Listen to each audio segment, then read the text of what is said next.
Because the church of Jesus must go forward. The church of Jesus must go forward. The church of Jesus must be the center for deliverance. Must be the place for the world solutions.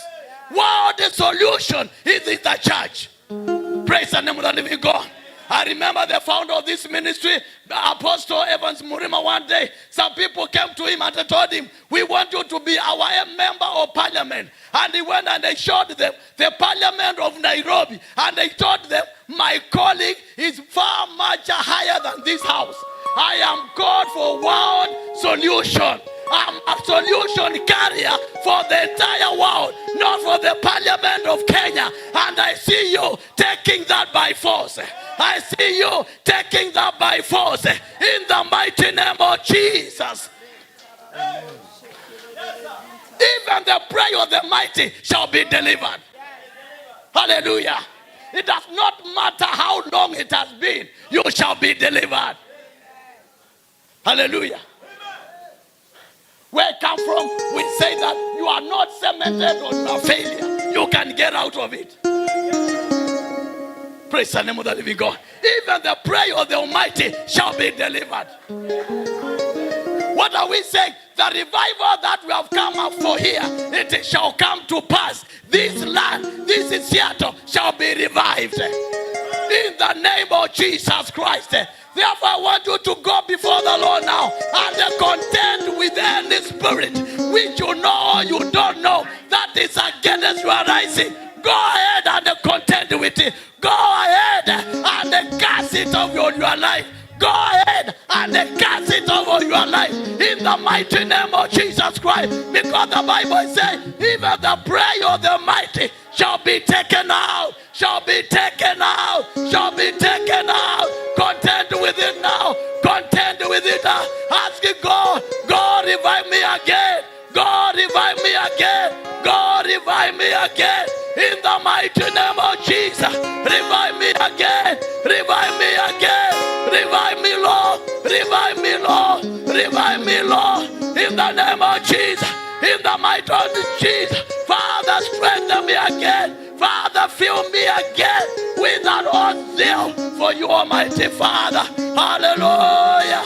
Because the prayer of the mighty shall be taken. It is possible for you to be free, and you shall be free. It is possible. It does not matter where you are now. God is setting you free in the mighty name of Jesus. In the mighty name of Jesus. The power of God is present in this conference to set you free. Contend with it. Hallelujah. Contend with it. Contend with it. Contend with it. Contend with it. Contend with it.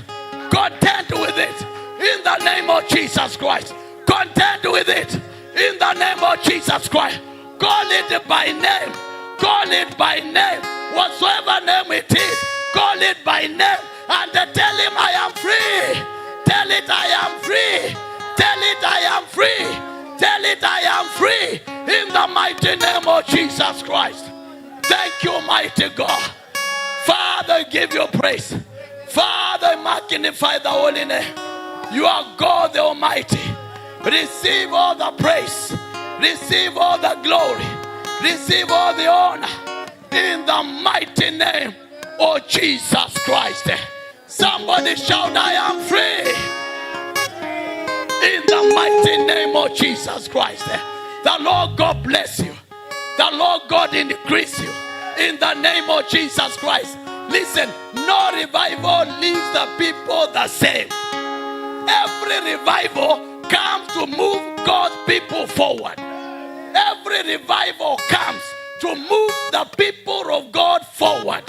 And one of the things that I am sure of, that by this revival, hallelujah, we are going to see mighty inflow of men and women to the churches in the name of Jesus Christ. They shall be running. In the book of Isaiah, verse 17 says, and upon Mount Zion there shall be deliverance, there shall be solution. By this revival, all the men of God who are here, and including gospel outreach here, men and the women shall flock in like flock, in the mighty name of Jesus Christ. Why? Because revival, God's revival moves God's people forward. Every revival moves God's people forward, and then you are going forward. As God's servant declared in the morning, your business must go forward. Your career must go forward. Whatsoever it is you are doing must go forward. Do you know why? Because in the book of Haggai, the Bible says, and in those days, and we are in those days, he said, go up to the mountain, cut a tree, and bring it to build the house of God. Do you know what we are talking about? We are talking about wealth in the church.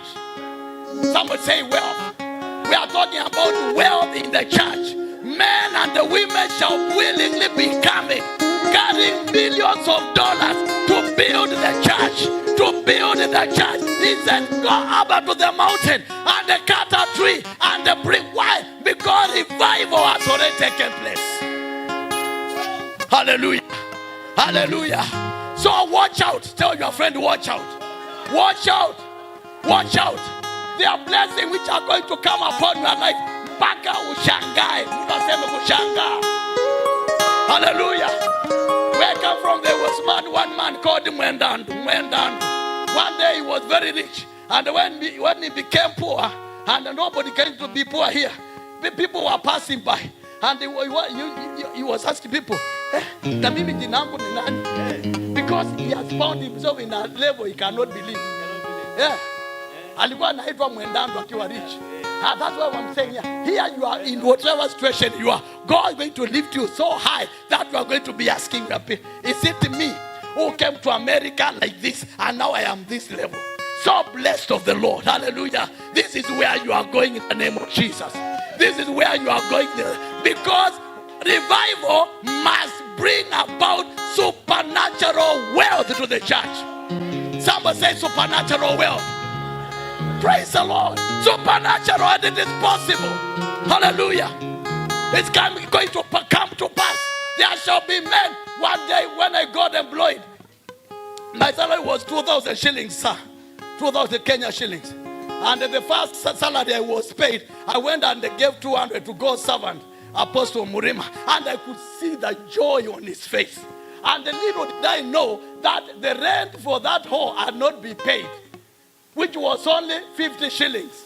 And the people were gathering in a small room to raise money to. You remember, sir? You remember, sir? Hallelujah. That's what will happen to somebody. You are going to be the builders of churches. Why? Because revival moves God's people forward. And one of the areas you must go, it is at the high place of wealth. And I'm part of it. Can we lift our hands before the Lord? Can we lift our hands before the Lord and give God praise? Worship the Lord because you are going forward. The church is going forward. Every ministry is going forward. In the mighty name of Jesus Christ. Back to the choir.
Can you direct the praise that you are giving to him, just to him? By meditation, by your eyes, your mind, everything to him. Praise God. Alpha, Omega, you are worthy of my praises today. Alpha, Omega, you are worthy of my praises. Alpha, Omega, Alpha, Omega, you are worthy of my praises today. Alpha, Omega, you are worthy of my praises. Alpha, Omega, you are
lift up your hands. Lift up your hand, and I want you to thank God for a minute. In the mighty name of Jesus, mighty God, we give you glory. We worship you because you're mighty. We magnify your name. We worship you, adore you. Come on, lift up your hands, worship him. Oh, oh, thank you, Jesus.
Amen. In Jesus' mighty name. Everybody who loves him, shout a bigger amen. Amen.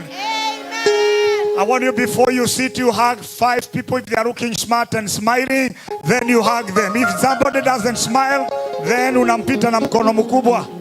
Thank you, Jesus. Thank you, Jesus.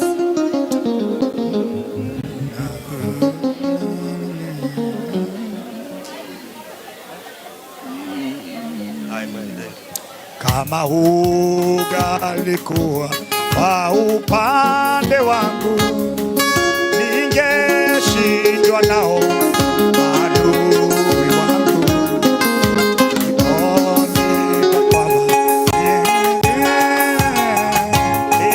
Yote hutendeka nipate wema wako. Zaidi ya mambo yote wewe ni Mungu.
Put your hands together. Unafanya mambo ambayo mwanadamu hawezi kufanya.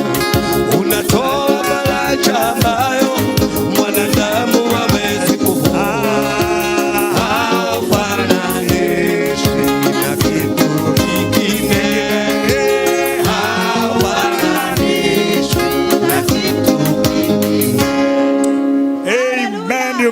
seated, or you may be seated, you may be seated on top of anything that has threatened you, on top of your enemies in Jesus' name. Lift up your head and say, thank you, Jesus. I can't hear you. Lift up your head and say, thank you, Jesus. You can say like you mean it. You mean it. If you ate lunch and you are free, lift up your hands and say, thank you, Jesus.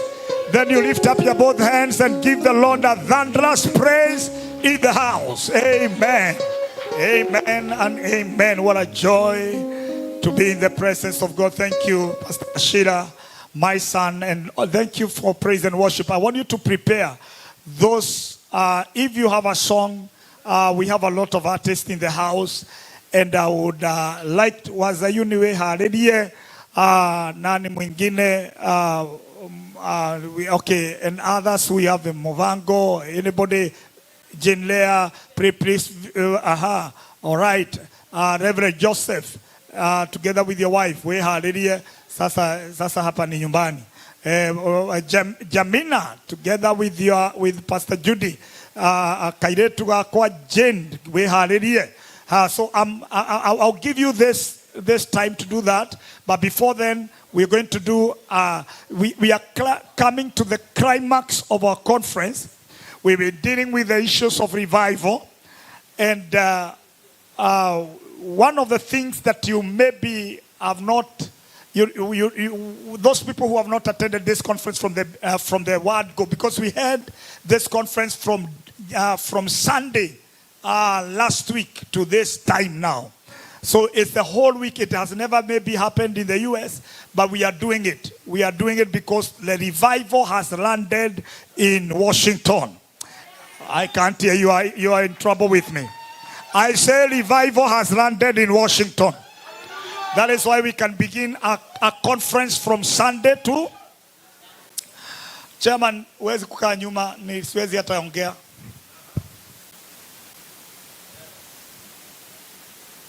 Asha mwenye alipeleka Bishop Oleka hora hapo tukosane.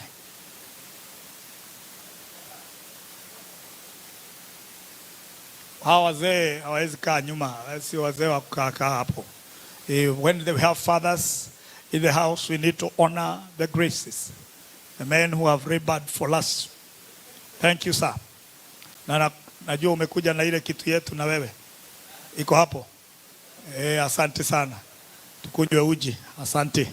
That's powerful. Amen. Lift up your head and say thank you, Jesus, again. So I was saying that we began this conference from Sunday. We have ended on Sunday. Thank you, Bishop Sam. Thank you so much. I didn't see you. And what we are going to do now,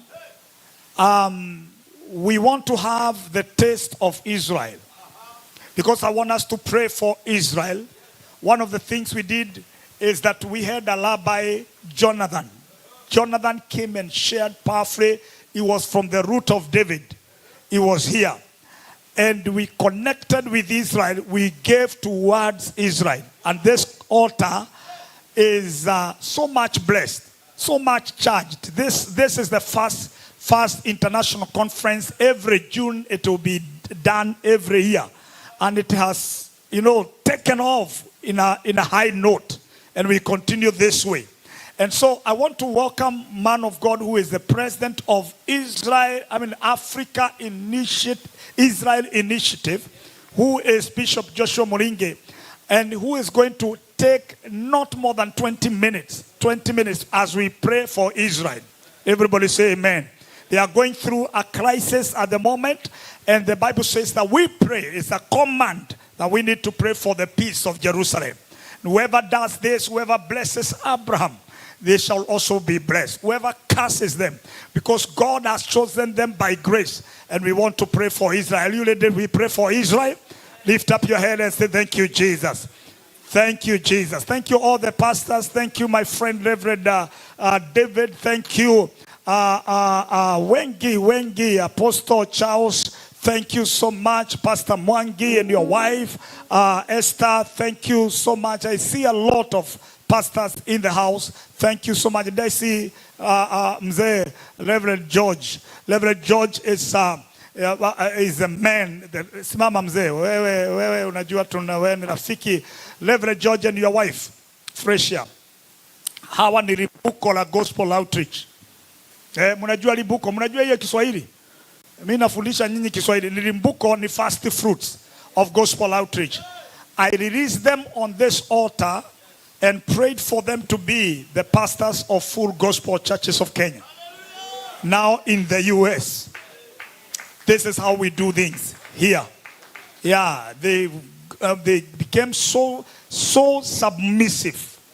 This mzee has been, and he is my student, master's class. I'll celebrate him. Thank you, mama. Huyu ndiye alinipikia mpaka hii mnaona public opinion hii ilitoka hapo.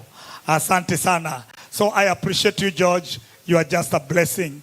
Waliondoka na baraka na hapa ndipo, they always live with a blessing.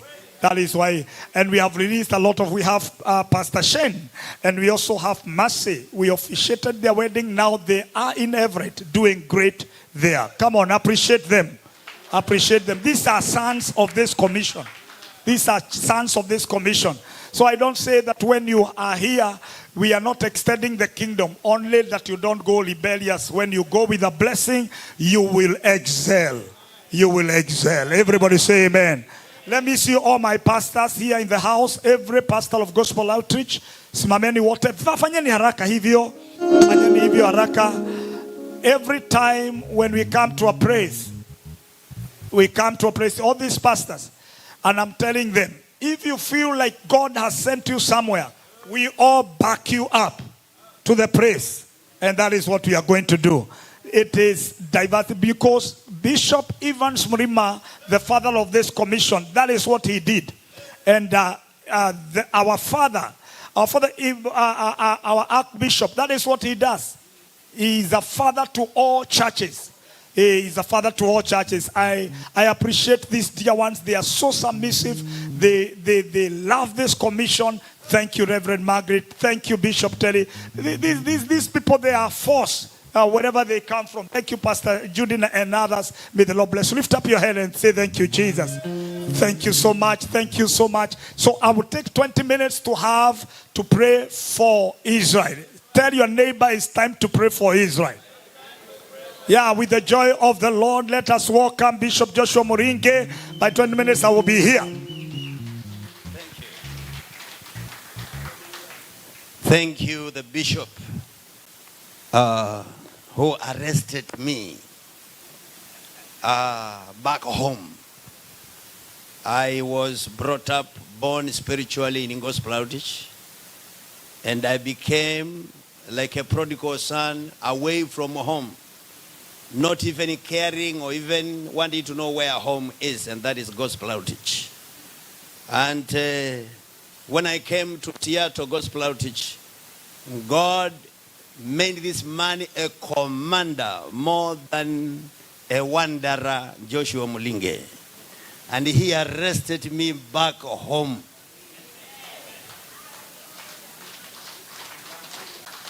And I went to report to my elder brother. If your father is not there, your elder brother is your father.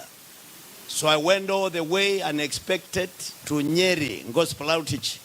And I reported to my Archbishop, Steve Macharia. I told him I was arrested for home and I have come to report so that I don't give the devil a chance. And I reported, he was not expecting me. He just found like the prodigal son. I am already there. But he ran towards me and he put honor on me. And he gave me some few minutes to say something in the church right there at the sanctuary, Gospel Outreach headquarters for now, before it is everywhere else in the world. Thank you, my older brother. When I came from Moshago in Ukambaland, having red socks on one foot and a blue socks on the other foot, and you looked at me in 1982 and you laughed. And Apostle Murema in the service asked, who wants to give a testimony? And I lifted up my hand. It's as if I had not heard what he's asking. And I was on fire from Mushago. One foot on red socks, the other one on blue. And my beloved was laughing, wondering where is this creature coming from. And then Bishop Murema, Apostle Murema asked, who wants to go and preach in a no Penea meeting this week? I lifted up my hand again. And so him and another brother, minister of the gospel, called Chris Pastor Muriuki, we went to hold a gospel crusade. Not a gospel crusade, no Penea meeting. Just outside the Shani Cinema, before we went over to Shani Cinema then. And I was preaching, but my accent was full of Kekamba. You could not understand what really I'm saying. And he was the one who was interpreting for me. And he was laughing and wondering, God has many creatures. But he gave me the start off. I am grateful forever, my Archbishop. Amen. I am grateful forever. And thank God for the man, my wife and I, we stood for him as the best couple of Bishop Kemoyo. My wife and I, we were the best couple, and he's the one who negotiated for my dowry in Taita before I married, and then during the day of my marriage, he was in the lineup of those brothers behind the bridegroom or the ladies behind the bride. And during his wedding, soon after, we were the best couple in his wedding. And here we are. Shortly, I would want to say a few things before we pray for Israel. This is it. The world will imitate you very soon, for no shame shall be seen in your life. There will be no shame in your life. And so billions of people soon are going to imitate you, that there may be no shame on them. As you shift from the last to the first, you are relating or you are dealing with Israel. I want to come up again. Billions of people very soon will imitate you to make your God their God. Hallelujah. To make church their new place from a mosque, from a temple of Buddhists and Hindus. As you shift from the last to the first, the dealing with Israel or the relating with Israel. I quote only one scripture, Romans chapter 1 and verse 16, which says, I am not ashamed of the gospel, for it is the power of God to salvation to everyone who believes. To the Jew first. Could you say, to the Jew first? Let me just read. I am not ashamed of the gospel of Christ, for it is the power of God to salvation for everyone who believes, for the Jew first, and also for the Greek or for the Gentiles, which was stood for by the word the Greek. Since 325 AD, Emperor Constantine, he made Christianity to have no relationship with Israel. He was the emperor then, 325 AD. And he broke any relationship between Christianity and Israel. And from there, those who were Christians then, behind the Bible they had a sword to kill a Jew.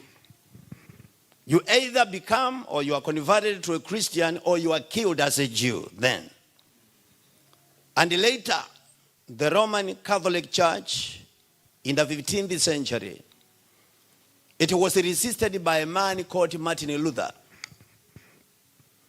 And the only people in the world who were strong in the scripture or in the Bible were the Jews.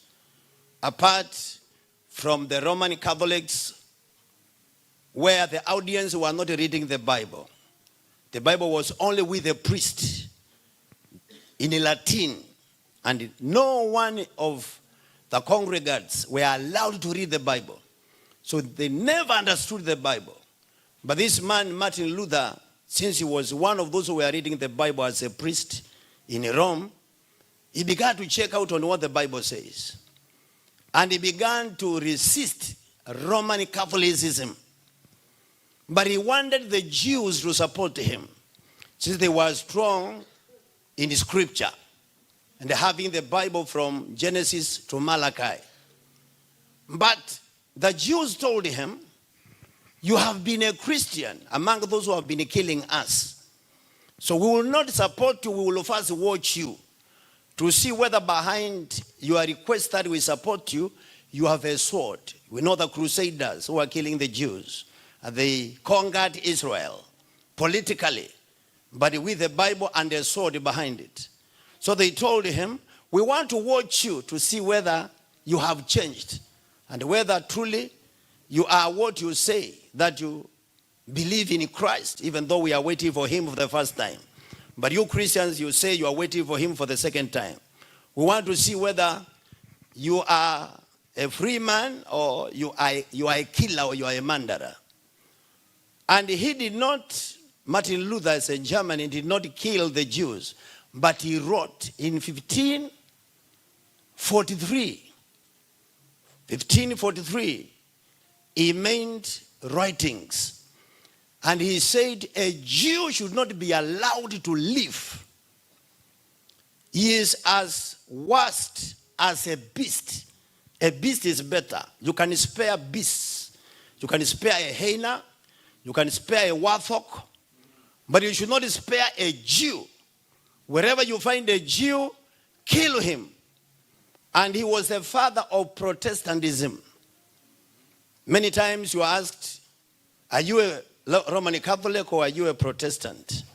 Many times even the Pentecostals say they are Protestants.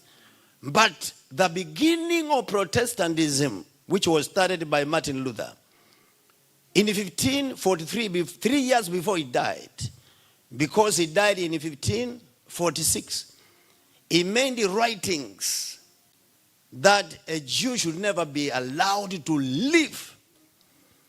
And he caused even the relating of Christians, then Roman Catholicism, and Jews to be much behind. The relationship was bad, but it was made worse. And then many years later, there was a child attending Sunday school of the Lutheran churches or Protestant churches then. And he read the writings of Martin Luther. And that child was called Adolf Hitler. And the writings which Adolf Hitler was reading, were saying a Jew should not be allowed to live. So Adolf Hitler said, when I grow up, I will wipe away all the Jews from the face of the earth. He began to recite those words. When I grow up, I will slaughter all the Jews. And amazingly, out of that spirit, he led the Nazis, the Nazi government in Germany. And he led the Second World War, where he killed through the gas chambers 6 million Jews. But he had a target of wiping away all the Jews from the face of the earth. He began by slaughtering them in Poland, in the European countries, but he wanted to conquer anywhere else, wherever Jews were, in America then and wherever else. But eventually, he was defeated by the alliance of the nations which were fighting against his ideology of wiping away the Jews. And 1.5 children were murdered beside the 6 million Jews. And the coat of arms, or the sign like a crown of every government of the Nazis, was the cross. If you see their sign of the Nazis, just like the Red Cross is a cross, and which meant he will use the write-ups or writings of Martin Luther to wipe away Jews out of the face of the earth. So Jews since then, or even before that man made the writings, they fear Christianity because they think there is a sword behind it, more than anything else. Only recently, like the rabbi who was here, he was amazed that we were excited with him as a rabbi. And even when he was speaking, he said, I want to say what the history of rabbis have not said, that Christians are my brothers. He spoke it. Rabbis never say that, because their own people will tell them, you have changed from loving your own. You are now siding up with the murderers. But only recently, they have begun to discover, no. There are other people whose foundation is not Martin Luther. There is a Christianity that is different, and that truly love Israel, and which remove the position of the Jew from the last to the first. When Paul heard about the Christians who had a revival in Rome, that's why I've read the book of Romans, there was something missing. They had a revival, but they had not begun to relate right with the Jews. And so he began to correct that, or to write, to tell them what they should make right. And he told them, I'm not ashamed of the gospel of Christ, for it is the power of God to salvation for everyone who believes, for the Jew first, and also for the rest of the world. And this was a strange thing, because Emperor Constantine had brought something else, that a Jew should be the most last, but not being first. But here he's saying, for the Jew first. Now, in the conclusion, or including the ages, the revival we are waiting for, it's going to be preceded by removing the Jews from last and beginning to call them who God calls them in Exodus chapter 4 and the verse 22. I feel like I read that as well before we pray. Exodus 4:22. And then I'll say something about the founding father of the independence of Kenya, Mzee Jomo Kenyatta. There's a man here who said something I've never heard.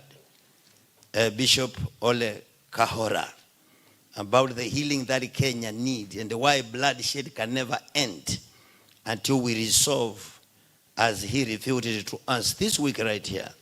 But this one scripture in Exodus chapter 4 and verse 22 says, then you shall say to Pharaoh, thus says the Lord, Israel is my son, my firstborn. So I say to you, let my son go, that he may serve me. But if you refuse to let him go, indeed, I will kill your son, even your firstborn. The firstborn of opposition to revival, the firstborn of opposition to poverty, the firstborn of opposition or of strongholds of the devil, cannot be defeated if you don't regard Israel from the last to the first, or you don't regard Israel as God's firstborn. So that as Pharaoh, or as a non-Jew, not Pharaoh, but as a non-Jew, God spares you. And for the church to be spared, we have to align with God in regard to Israel. This thing I'm putting on here, it says not again. Here, right here. It says, it means not again. Most Jews have it on them. Because of the 7th of October, 2023, when more than 1,000 Jews were slaughtered by Hamas, then I was in Israel that very Saturday morning. We had gone with a group in Israel. And whenever you saw the rabbi having this, not that you should have it, but I'm just saying what it means. Could we just say, not again? So, Israel being first is that the foundation cannot be changed. Even us being engrafted into the tree, we are not engrafted into the roots. We are engrafted into the branches. The root is not changed. So some branches were broken off, but not the root or the foundation. So the foundation remains intact. So we begin to have regard for Israel. What do? We do Isaiah chapter 40, verse 1 and 2. And we are going to pray with that. Isaiah chapter 40, verse 1 and 2. That is the mandate given to us. Isaiah 40, verse 1 and 2, which says, comfort, yes, comfort my people, says your God. So God here has two people. The ones he is speaking to and the ones he wants them to be attended to or to be served or to be ministered to. Comfort, yes, comfort my people, says your God. Speak comfort to Jerusalem and cry out to her that her warfare is ended, that her iniquity is pardoned, for she has received from the Lord's hand double for all her sins. I'm just checking on my time. I think I asked for only 5 minutes more. Sorry for taking longer. I was looking at how much more time. So we are engaging the heads of state in the continent of Africa. We are also engaging the Africa diaspora in all continents. I am serving in those two areas, in engaging all the heads of state, or the presidents of Africa, but also in reaching out to the Africa diaspora in all the continents. I've just come from the UK, and I'll be back to a number of European countries and to the rest of the world, so that as Africa, we can begin to regard Israel. And Africa is the only continent which does not have an organized opposition to Israel. Anti-Semitism in Africa is the lowest, being under Israel. The rest of the continents have organized opposition to Israel. And Africa is the only continent which can be fulfilled. Matthew 19:30, that many who are last shall be first. That Africa is going to run with revival than never before. And a revival by Africa is going to surpass all the revivals that were there before. But in regard to Israel, we have very few conferences where the subject of Israel can be spoken. It is totally disregarded. We can have revival on the Holy Spirit. We can have revival on all other subjects of the Bible. All of them. But very few conferences have the subject of Israel. It looks or sounds like going back to the law of Moses. That's not the case. Israel is our firstborn. And those people who are having a regard to Israel, God is clearing every obstacle ahead of them. And soon and suddenly, they are going to have an open heaven, what no eye never saw, no ear heard, never entered to any heart. The things that are prepared for those who love him are going to be fully fulfilled. 1 Corinthians chapter 2, verse 9. Lastly, Mzee Jomo Kenyatta, in 1970, 2 days before independence, on the 10th of December 1963, he laid the foundation stone in Kenya at the upper hill of Nairobi of the Israeli embassy. 10th of December 1963. He knew he's about to be the president on the 12th of December 1963. So the foundation of Kenya especially, we have heard many times, Kenya shall be a springboard of revival. Most of us here are Kenyans. He laid the foundation stone of the embassy of Israel 2 days before he became the president. In 1973, when all the African states broke relationship with Israel because of the Yom Kippur War. Mzee Jomo Kenyatta refused to break relationship with Israel, even though the AU in Ethiopia had a broken relationship with Israel. Then in 1976, on the 4th of October, 1976, he helped the planes of Israel to refuel at the Nairobi, Jomo Kenyatta International Airport, to go over to Entebbe to deliver the Israelites who had been taken hostage by Idi Amin. So he made a covenant with God for his family. He made a covenant with God for his family. His son, who was vying and intending to be the president of Kenya, Uhuru Kenyatta, though he had a case at The Hague, he was chosen to be the president of Kenya before the case was over. Why? Because his father stood for his family. And now the family of the black man, Africa, not just because it is Africa, all over the world, every family, who will begin now to regard Israel and to say, let God spare them from all their wars around them, with Hezbollah, with Hamas, with Iran, and so forth. God is going to show what the rest of the world don't have with such a family. And billions of people suddenly are going to imitate such a one for no shame. Can we say for no shame? Some people are asking me, how did Donald Trump invite you to his inauguration? And most even heads of state, most presidents, especially in Africa, were not invited on the 20th of January for his inauguration at Washington, D.C. I was invited. Some other leaders of Africa, they were invited, but not most heads of states were invited. It's because of a tiny thing I entertained. And now I was even ignited and charged to do it even more than before. And what is it? Prime Minister of Israel, Benjamin Netanyahu, called Trump, and he told him in Africa there is a man who is daring to lobby the heads of state to have a relationship or to vote for Israel in the UN and to stand for their nations favorably for Israel. So I request him to invite him to your inauguration.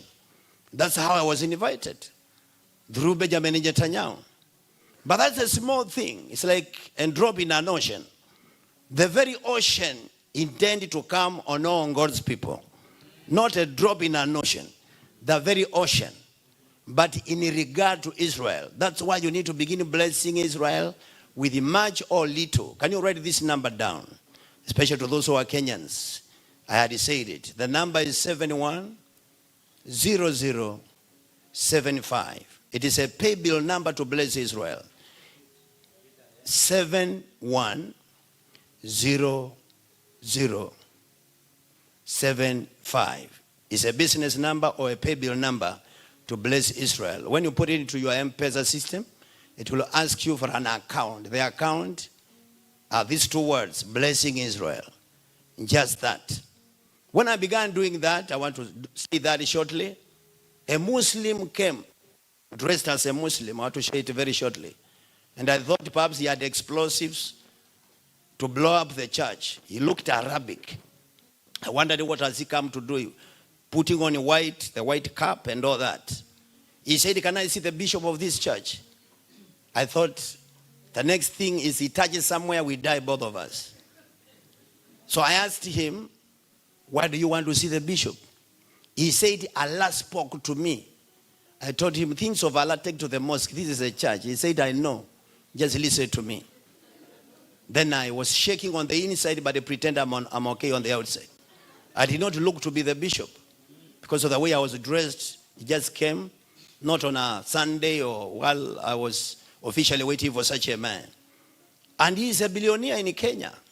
He began telling me that I've been serving sometimes Allah with my 90%, which built mosques in many places. I've built many mosques in many places. And the 10% I'm left with, they are billions of money. The bank has refused me to open accounts for my great-grandchildren who are not born, because they think it is not proper money. Because the children are not born and I have to open accounts for them because I have too much money. So instead of just building mosques, I want to do what Allah has told me. Allah has told me to give the bishop of this church 5 acres of land in the city center. Because it is a high time for Ishmael, which is time for Muslims. He's the one who said that. Allah told him that. To bless Isaac, which is the church. So when he said these 5 acres of land next to where we were standing on a road reserve where our church was, in Ngara. Also known Nairobi, between Ngara Girls, Nairobi River, up to Nyayo Market. He said this land is a Mr. Batula. Many of us have heard about a Mr. Batula who sells glasses and all that. So I want to give the bishop of this church my 5 acres of land. Can you show me the bishop? I told him I'm the bishop. And he transferred the whole land, 5 acres of land. We sold it almost for 1 billion Kenya shillings then. Then we bought our land at New Kawasukari and many other necessities which we needed. Any people begin to exercise to bless Israel, what I have said will be like a drop in an ocean. God will give you the ocean of revival. Could we stand up, all of us? Can you lift up your hands? Lift up your hands. Can you say after me, I bless Israel? Say it again, I bless Israel. I pray for the peace of Jerusalem. I will prophesy. Their warfare is over. With the Hamas, with Hezbollah, with the other militia. Say it again, with Iran. I will exercise to bless Israel. And I know the God of Israel will make me his habitation. Will make America his habitation. Will make my country his habitation. And suddenly, billions of people will imitate me to be saved. Everyone bless Israel. Pray for Israel. Say something. In the name of Jesus. Go ahead and say something. In the name of Jesus. In the name of Jesus. Oh yes, we have 2 minutes. Only 2 minutes. In regard to this. In the name of Jesus. Only 2 minutes in regard to this. In the name of Jesus. So be it. So be it. They will prosper.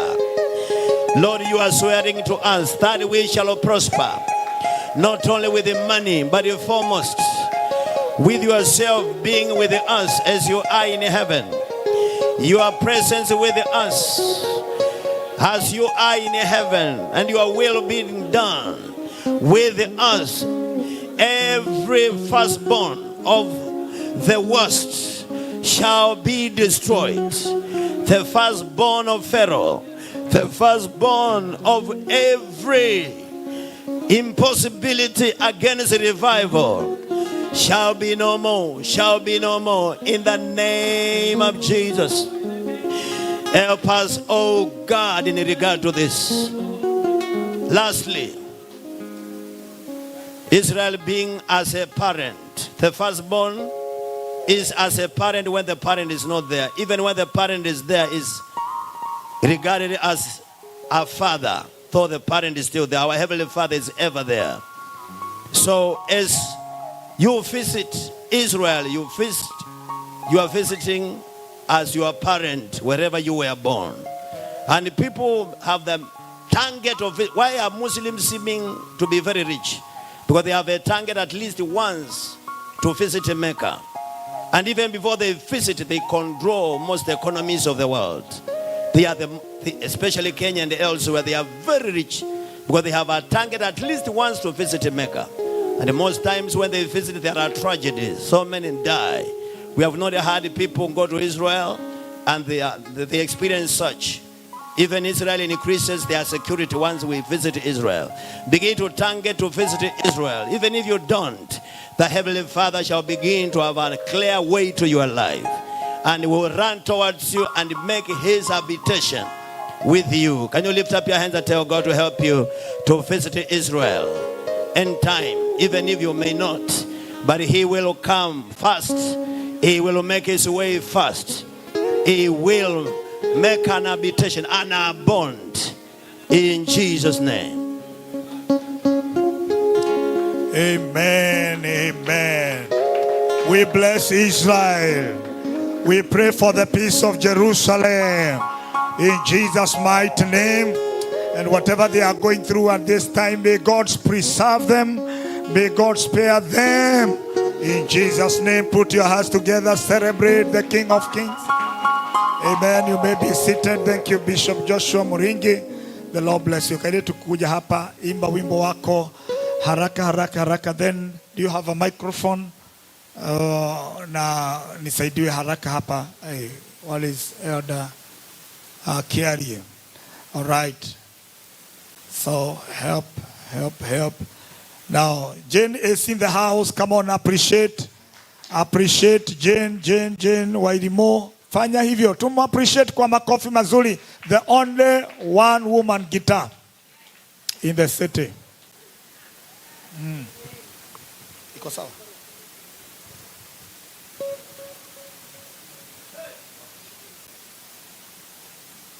Hallelujah.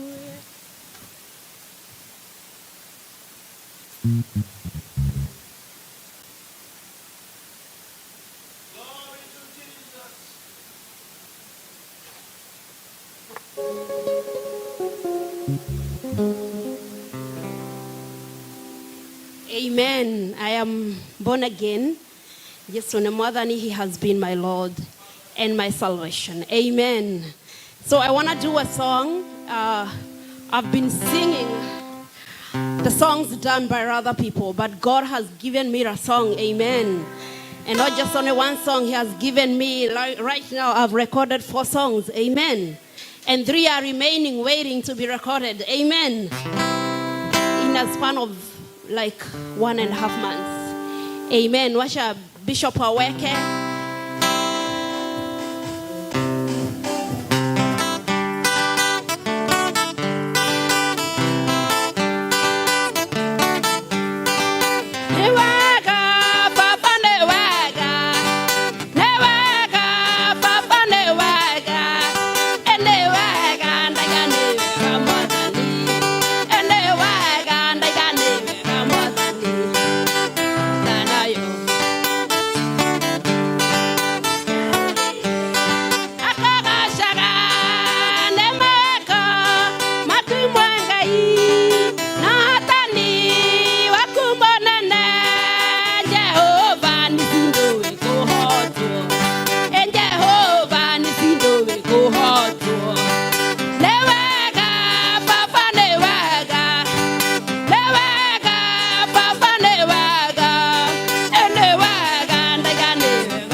Amen. Come on, put your hands together, celebrate. Nimefungua YouTube juzi. Amen. Acha nipeane YouTube. My name kwa YouTube for the first time nawapatia Jane the Gospel Guitarist. Ukienda hapo hivyo sijaweka video lakini lyrics ziko hapo hivyo. God bless you so much. Thank you. God bless you. Glory to God. Oh, okay. Glory to God.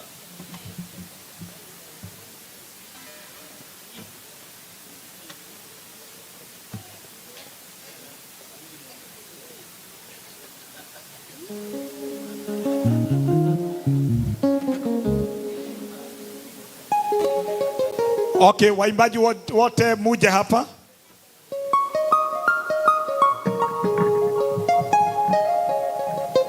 So that we can, you support your own.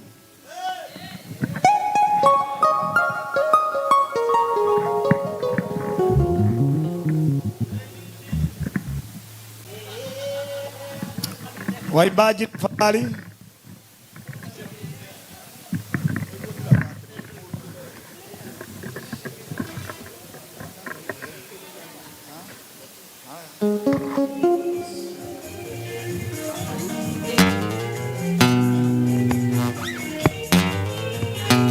Okay, right. Simameni.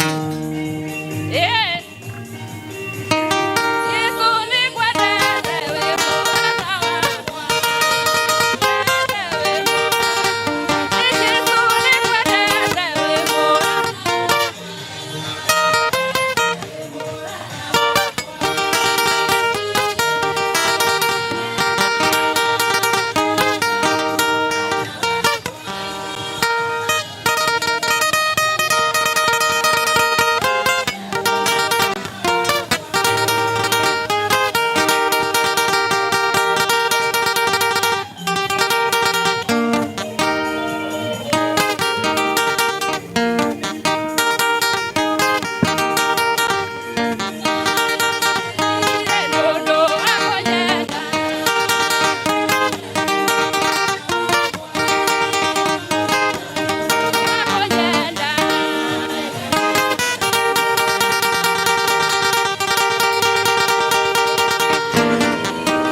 hake kuna mumado.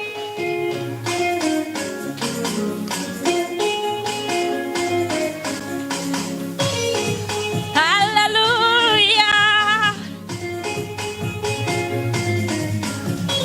Karwati moga boga gai dai bile ya dare tera ile ya kora. Tigawa ke kusere ya mana wedo yo yo igere ile gai we mo sugi gai we hake kuna mumado. Kaiwe mo tugi, kaiwe mo hake kuna mumado. Wapi makofi kwa Yesu?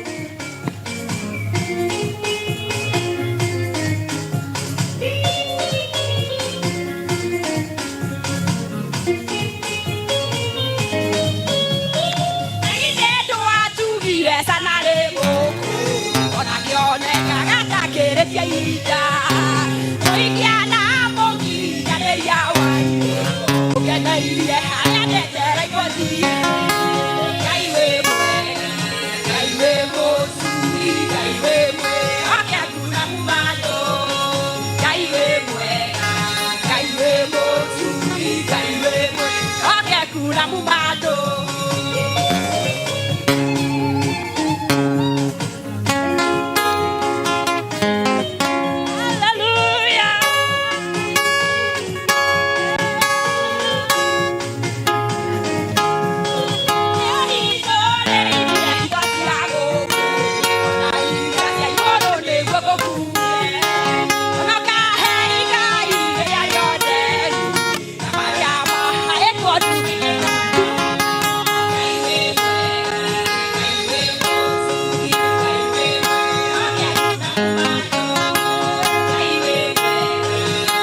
Celebrate wa Zayuni. Waimbaji kwa nini hampendani? Simurudi hapa. Murudi hapa. Simurudi hapa. Waimbaji wote murudi hapa. Murudi hapa. You support each other. You support each other. Mubango kijana yangu kuja.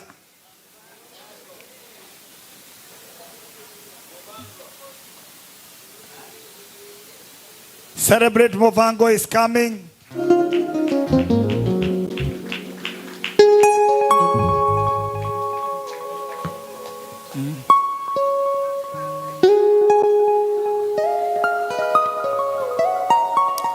Vijana wote wa GOC, come on. I want you to be here. Vijana wote mkuje pia hapa. Hey. Moses, chairman, come on. Let's also help your friend. Kujeni.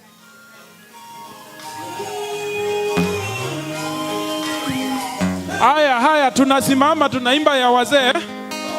Tusimame sisi wote.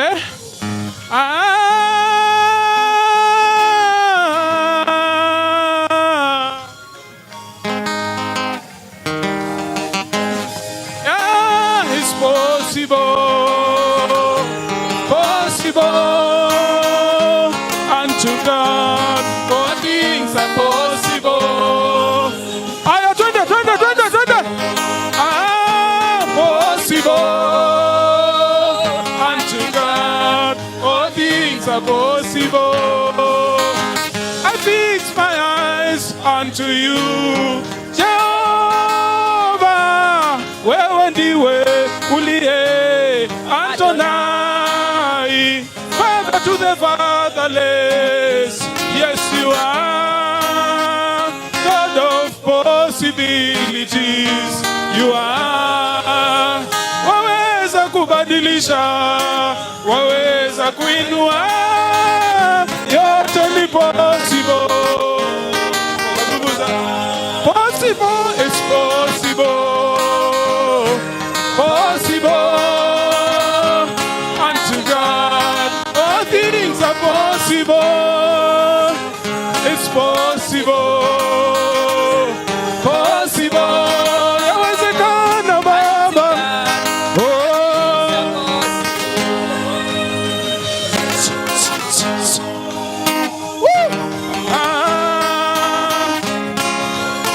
Aya, twende. Ni kweli kwamba it's possible. Ni kweli kwamba yawezekana. Iliwezekanaje mifupa mikavu ikawa hai tena? Iliwezekanaje yule mama tasa akapata mwana kuinuliwa? It's possible kupata mwana. It's possible kupelekwa viwango vya juu.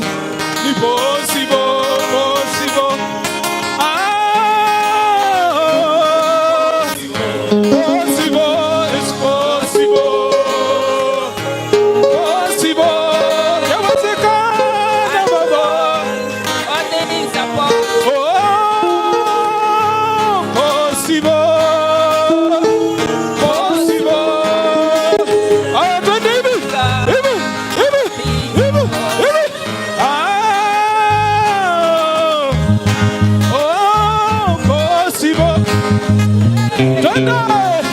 Twende. Aya, mikono yote juu hivi. Possible unto God, all things are possible.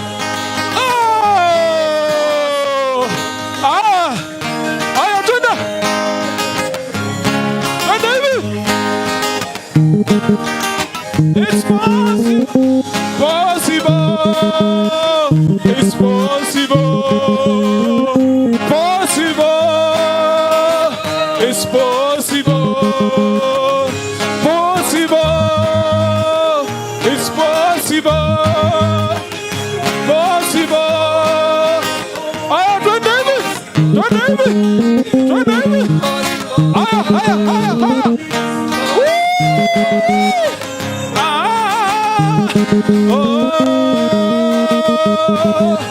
Aya, inua mikono.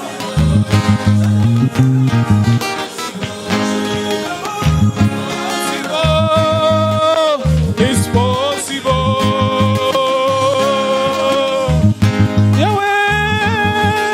Yawezekana Baba, possible. It's possible. It's possible. It's possible. Yawezekana It's possible. Yes, it's possible. It's possible. Come on, tell your neighbor it's possible. To God all things are possible. Amen. Ate Movango. Gayu Washira, Pastor Washira, please kuja.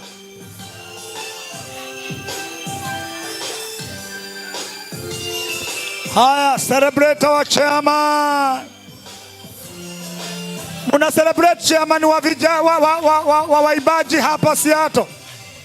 Kaisi ambali nesi amenyire niwe mugama. Lili amwali kilimaini igoro. Wasinire igokona lea Elija na mwaki monene. Anafio de abali ukimati. Inua mikono juu. Nimeyana nwele kwekigana niona. Gotire ikigana niona wetiye ina waku. Gaisha dago nishaune. Inua mikono juu. Nimeyana nwele kwekigana niona we. Gotire ikigana niona wetiye ina waku. Gaisha dago nishaune kakaga isuche.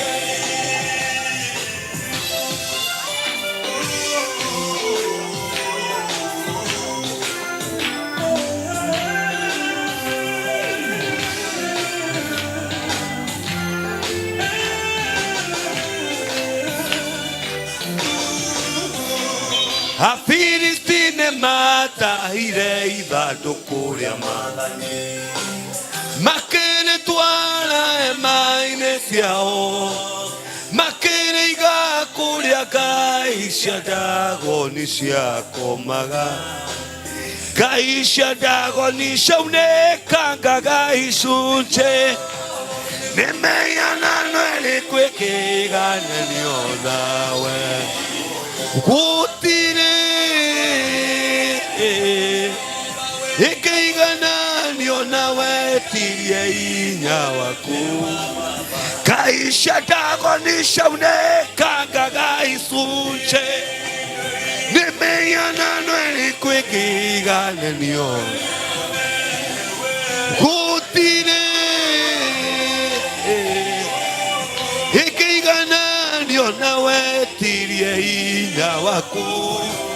Kaisha dagoni ciaunĩkanga Ngai icunjĩ.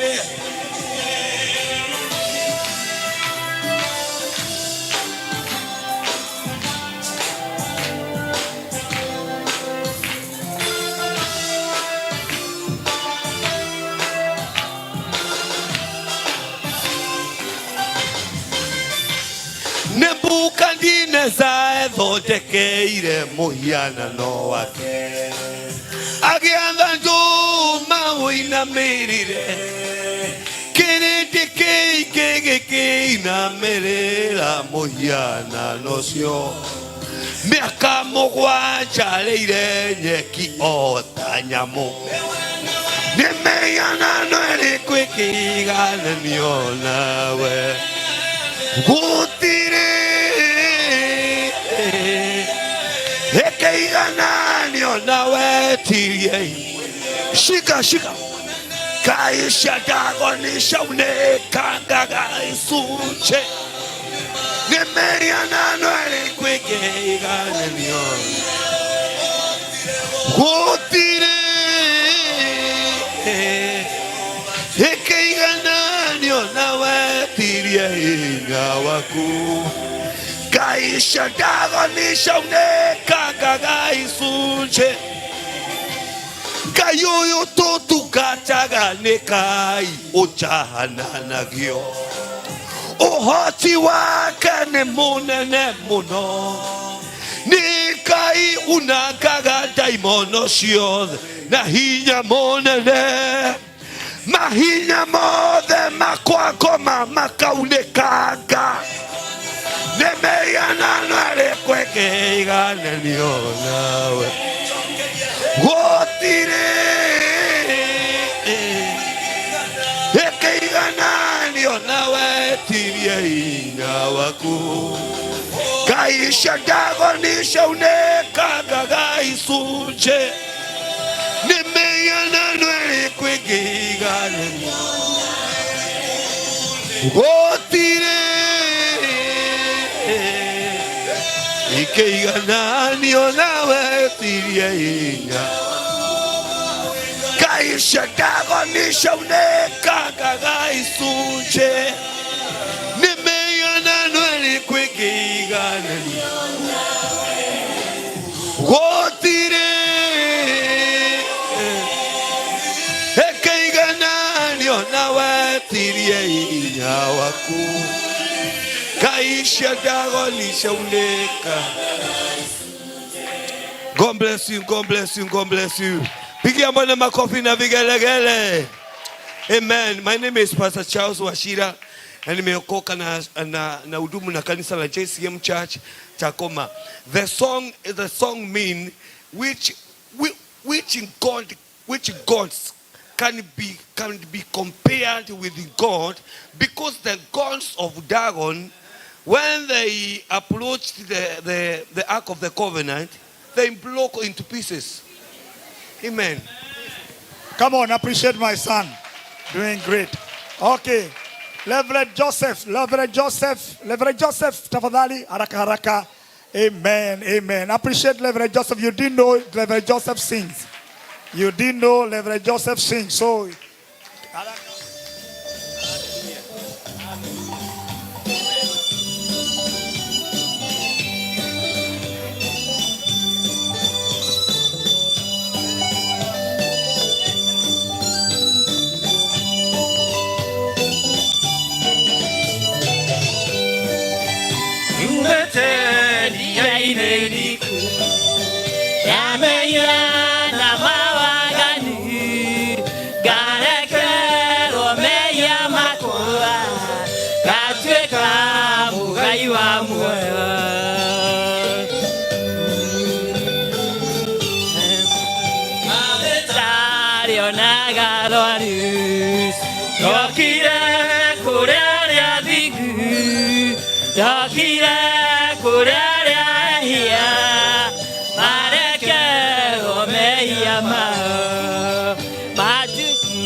Yohana kiambia kurira akeigua mugambo wa mwira igakurira Yohana ekuri uria wagereire kuhingura ibuku riu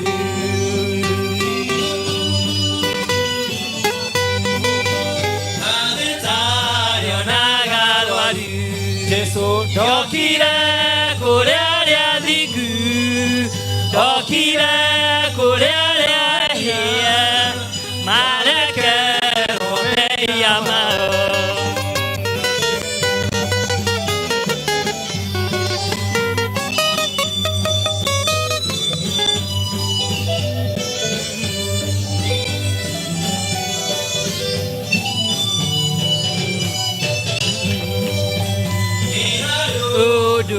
Kenagia nikumenya tirĩtwa rĩakwa rĩandĩkĩtwo ibuku-inĩ rĩa muoyo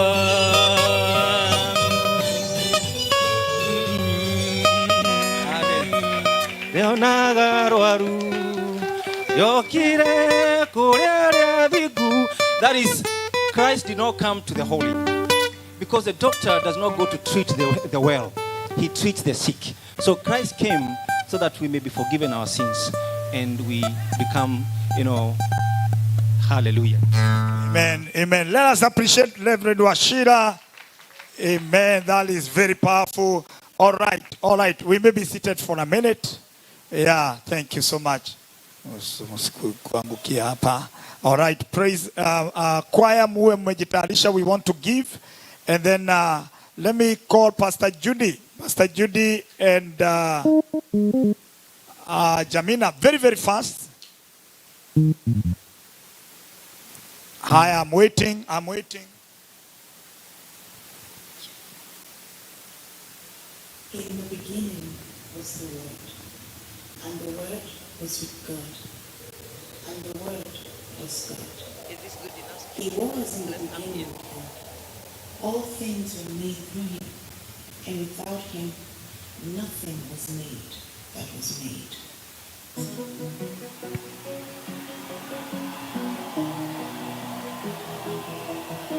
What can you do?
Awesome. Let us appreciate them again. Choir muwe tayari. We want to, nataka tupewe bahasha very, very fast. Hey, Moses, and together with all your youth, baada ya hii you're going to do a song. Nitawachagulia. Kujeni, kuja choir. Kuja choir. Wakwaya wote wakuja hapa haraka so that and let's have the envelopes. Let's have the envelopes very, very fast so that we can save time. and God is faithful. How many have been blessed? Amen. Hallelujah. How many are getting blessed? Amen. Amen, amen, amen. So get your envelope very fast. We are giving.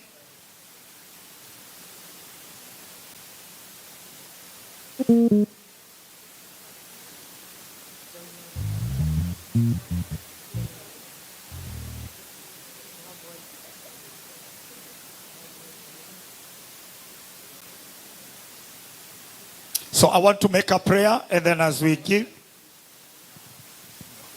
All right. All right. Have you done that?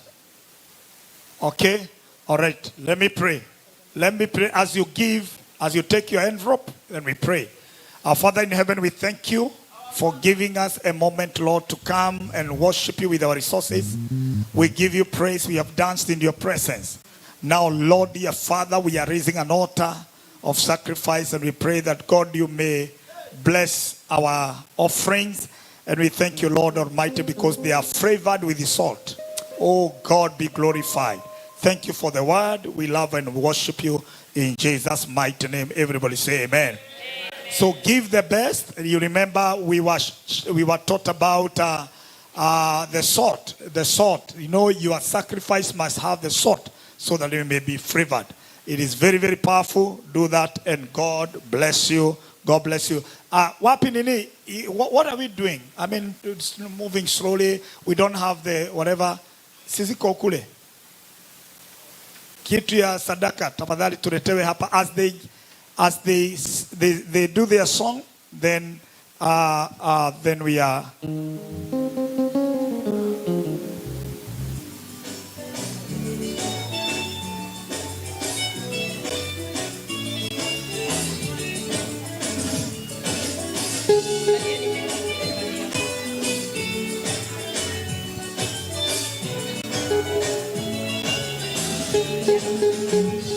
Malaika wa kanisa la Sardi, huu ndio ujumbe kutoka kwake yeye aliye na roho saba zake Mungu na nyota saba mkono wa kulia.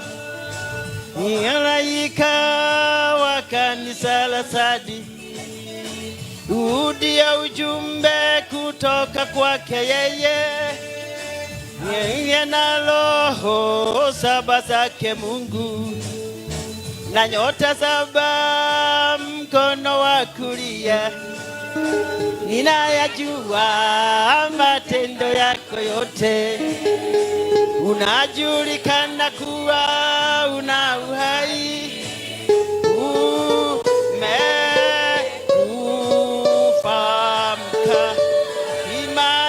Kile kilichopotea, ninayajua matendo yako yote, unajulikana kuwa una uhai.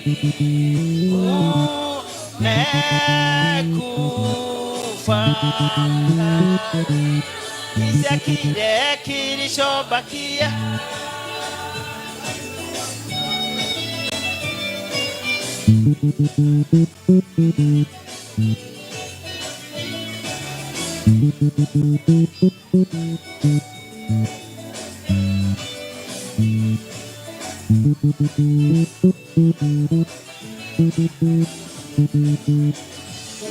Basi pale uliposi na jinsi vile wale ulivyosikia, na ubadilishe moyo yako baya. Usipokesha nitakuja kama mwivi. Kumbuka basi pale ulipoanguka, na jinsi vile wewe ulivyosikia, na ubadilishe nia yako baya. Usipokesha nitakuja kama mwivi. Ninayajua matendo yako yote, unajulikana kuwa una uhai. Umekufa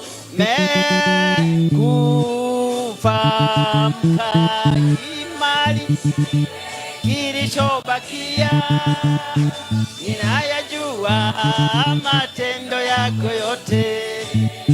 Unajulikana kuwa una uhai, umekufa, maisha kile kilichobakia.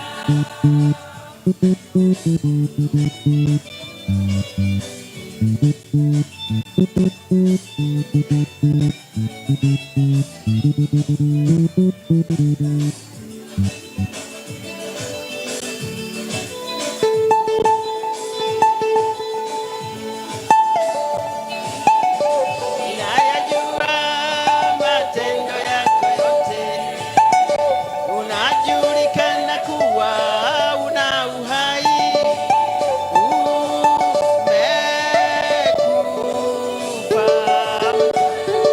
imarisha kile kilichobakia. Ninayajua matendo yako yote. Unajulikana kuwa una uhai, umekufa,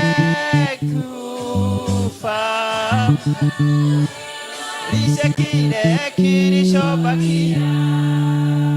Praise the Lord. I am the composer, I'm the writer of the song. My name's Bishop Amen. Teddy.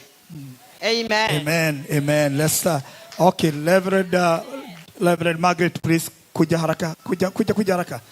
We are behind time and I'm rushing. Thank you. Come on, appreciate choir kwa makofi mazuri. Haya, make a prayer. Amen. Father, we thank you for the giving. Thank you, King of Glory, my Father, my God. You who give the seed to the sower and bread to the eater. We give you glory and honor, mighty God. May the pockets of your people be blessed. May they harvest bountifully in the name of Jesus. They will never walk empty-handed for honoring you and serving you wholeheartedly. We worship you and honor your name. In Jesus' name we pray. Amen. Amen. Put your hands together. We celebrate the King of. Are you celebrating? You are not? Yes. All right. Thank you, Jesus. Amen. Na mumeniachia laptop. Okay, asante. Lift up your hand and say thank you, Jesus. No, I can't hear you. Say thank you, Jesus. Amen. I request all the pastors about to go now. We had done the introduction in the morning during the service. Let's rise up, except the bishops who are here. But all the other pastors, let's rise up very, very fast. Pastors, if you are a pastor, please do that. Alafu, thank you so much for, we have a lot of pastors. Let's appreciate all our pastors. Haraka sana, tuzunguke hivyo. Then just a name and where you're ministering is very, very important. Tufanye haraka.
Whether title or titleless, it's good to serve the Lord.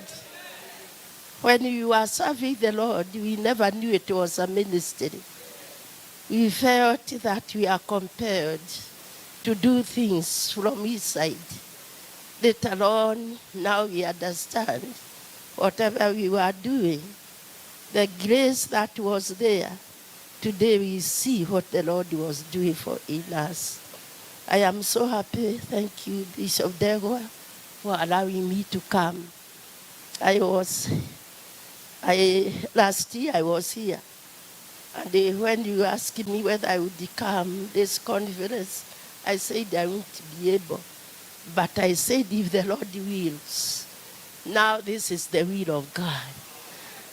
And the God look at our hearts. Just a small testimony. And I will not waste time. When I was coming, I was going to another conference also at North Carolina. And the place you always meet, the Shiji, the venue. And the hotels were costly. And when you get my age, you don't get money because you are not able to do a lot. So I canceled and I said I will not travel. But there was a sister whom we were coming with her. Then I heard something inside me telling me that I will travel. Then I called her and I tell her, just give me one day that I pray to God. I prayed that day at the night. In the morning, my spiritual daughter called me from Kisumu. She said, Mom, nowadays you don't go to missions. I said, I do. But there was one. I was supposed to go to North Carolina, but I don't have any hosts. She said, you will go. Then she called people there, and they said they will accommodate me. I will not take that so long, but there is something the Lord did. Whenever we travel, there is document, passport. So the place I put in my passport, I didn't know that I have put the expired ones. I put expired passport in my bag so that when I'm packing, I'm sure I'm settled with the journey. After 2 days, after prayers, I felt there is still something else I want to pray about. When I want to start prayer, I don't know what to tell God. Then the Lord told me, shake your passport. In the Kikuyu, Lola, passport.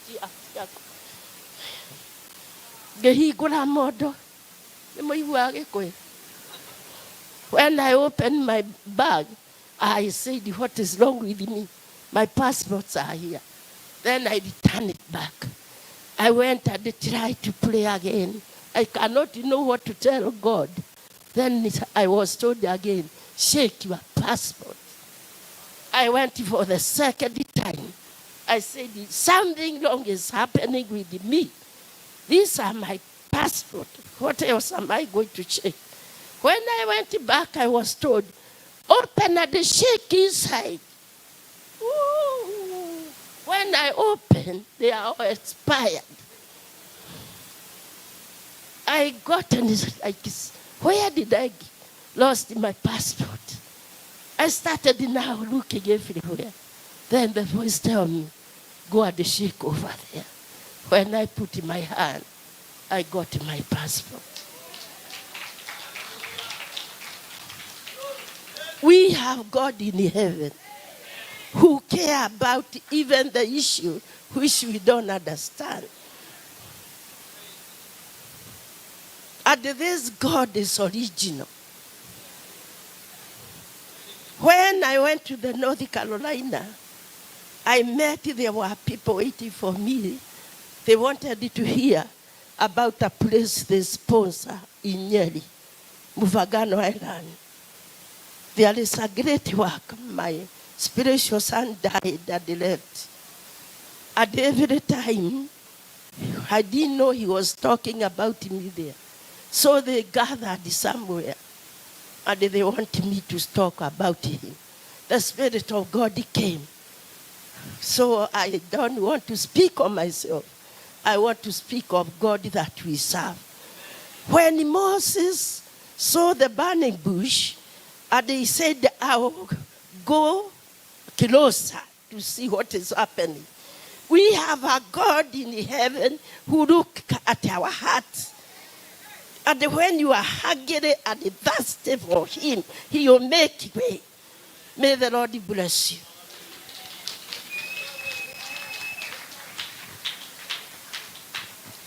Thank you, Mama. This is awesome. When you walk with the Lord will not allow you to be confused or get yourself in trouble. He will rescue you.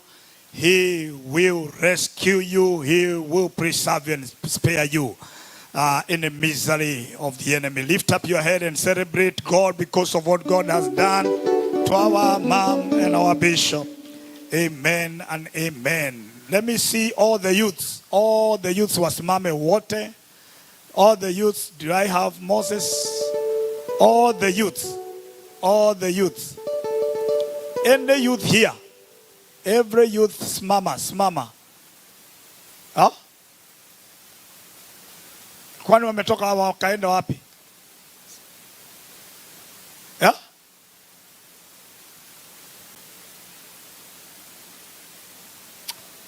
Shukari ni ukwaisha na inye nenda kwa sisa. All right. Okay, mkirudi muniambie mumerudi. Asante sana. All right, I want us, all of us to stand in the presence of God. Tuwekewe wimbo wa tenzi za rohoni hapa. Jina lake Yesu tamu. Can we do that?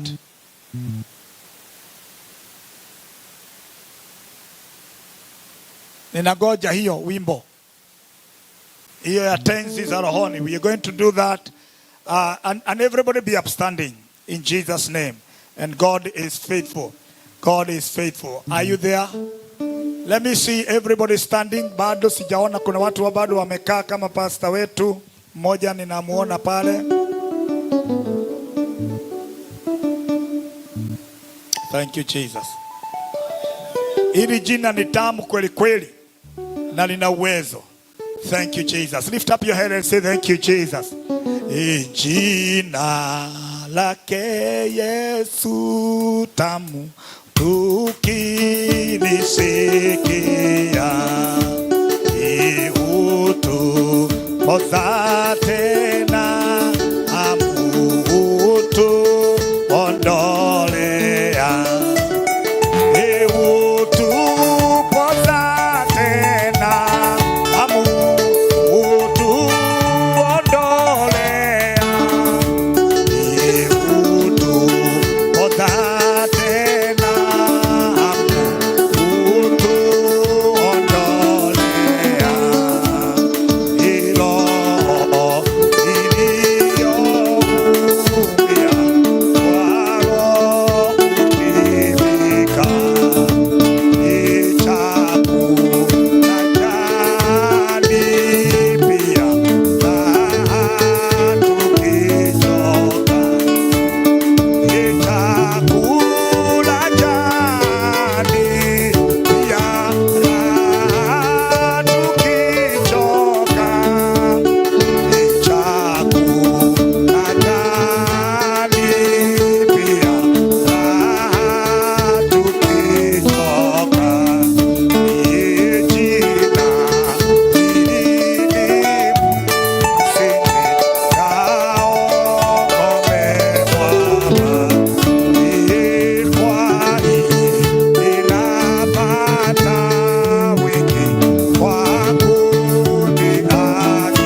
want you to lift up your hands.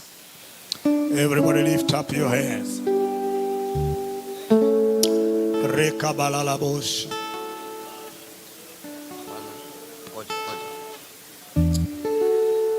I want you to hear you speaking and praying. Say lalabosh. O rekalalon teredinano.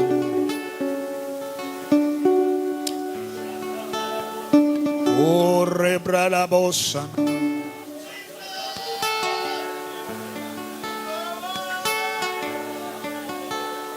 We worship you, Jesus.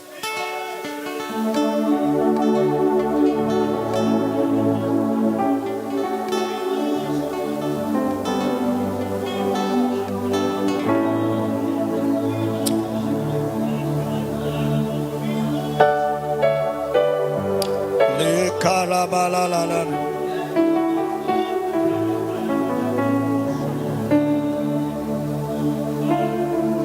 Father, we give you praise. In Jesus' mighty name, everybody shout amen.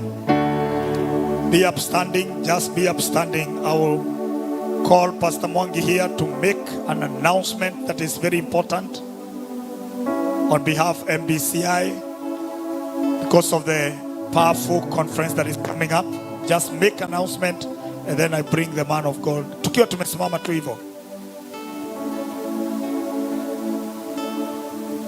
Praise the Lord. Hallelujah.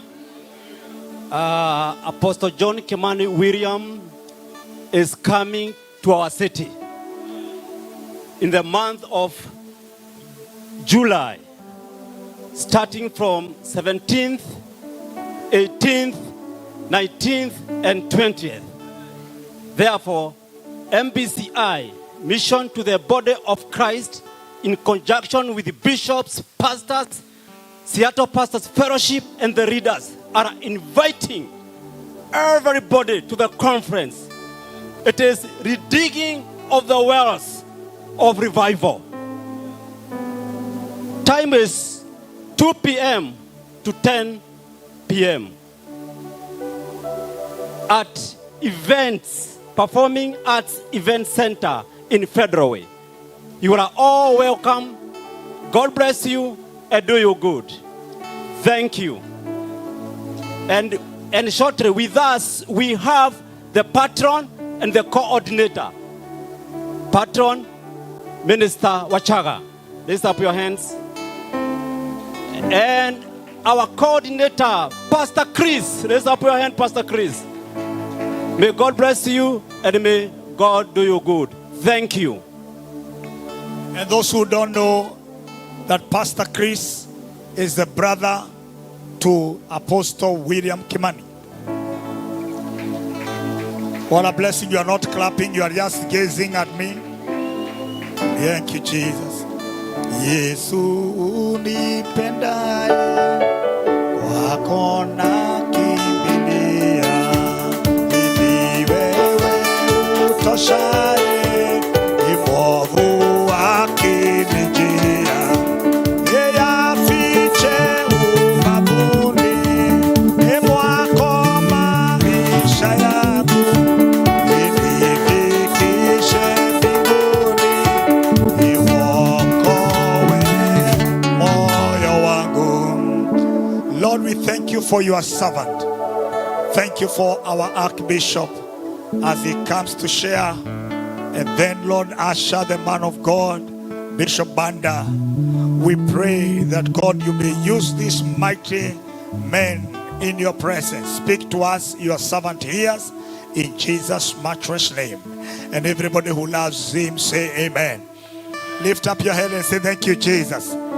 How many are happy that we have our Papa, our Archbishop, the father of gospel outreach, all churches worldwide, having such a grace and such a man that we really submit, and a man that I honor with my heart, with my system. And thank you so much, Papa. We love you for becoming a blessing. So put your hands together as we celebrate our Papa. That is not the way to celebrate your father.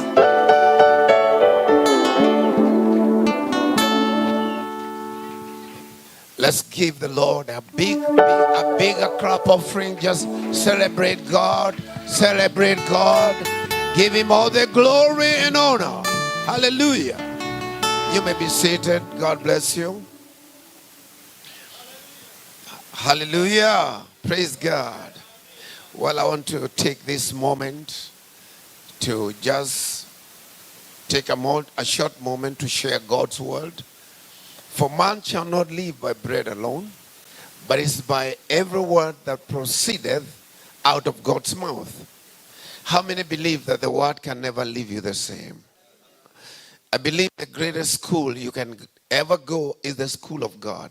And the greatest book that carries greater knowledge than any other book is the Bible. Because the Bible teaches war. The Bible teaches healing greater than medicine. Somebody shout amen. It is in the Bible where if you think of love, it teaches about love. There's no book that has gone to the depth of love than the Bible. If you look at the novels about love, it's rubbish compared to the love of the Bible. The Bible says, greater love hath no man than this, that a man should lay down his life for his friends. So when you think of love, then that's the greatest love. Talk of wisdom. Talk of warfare, spiritual, whatever, even in the physical. I remember I went to preach in Sudan. I went to preach in a place called, actually, I'd been invited to go and preach the border of Sudan and Kenya and Sudan, a place called Lokshogyo. I was invited there in, I don't remember which month, but I didn't want to go. The name by itself was not as appealing of a place you'd want to go and preach. Then the story I was told about the situation of how the place, the church I was going to preach was, because I was informed that you need to know that the church is under construction and the pastor we are going through some financial constraints. So come, but carry your own money to take care of yourself, to take care of the hotel. And that time, I was busy trying to raise money because we are building a church, Bishop Rose. Our church. We are building, I'm a guest of honor, and I'm being invited to go in Lokshogyo, a place, that's not a name I had heard before. And the person who was inviting me was a Maasai, like you, or a Kahora. That guy is called Kasi. Kasi was working with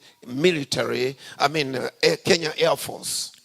So Kasi was a servant of God, a member of Gospel Outreach Nanyuki. So Kasi respects me a lot, and he thought I had something that I was going to do. My going there would bring a big blessing to the church, the Full Gospel Church. The Full Gospel Church. So that's where I was being invited. So I stayed, and those are the days there were no mobiles. We are using the landline. Even America, mobiles came almost around the same time. So America was not any better. So it was a place, it was landline, and I had a landline in my office. So what happened, I didn't want to answer Kasi because he kept on calling my secretary. So I told her, tell him I can't make it. I had to just tell him I can't make it. And I want to share a lot of testimonies this time.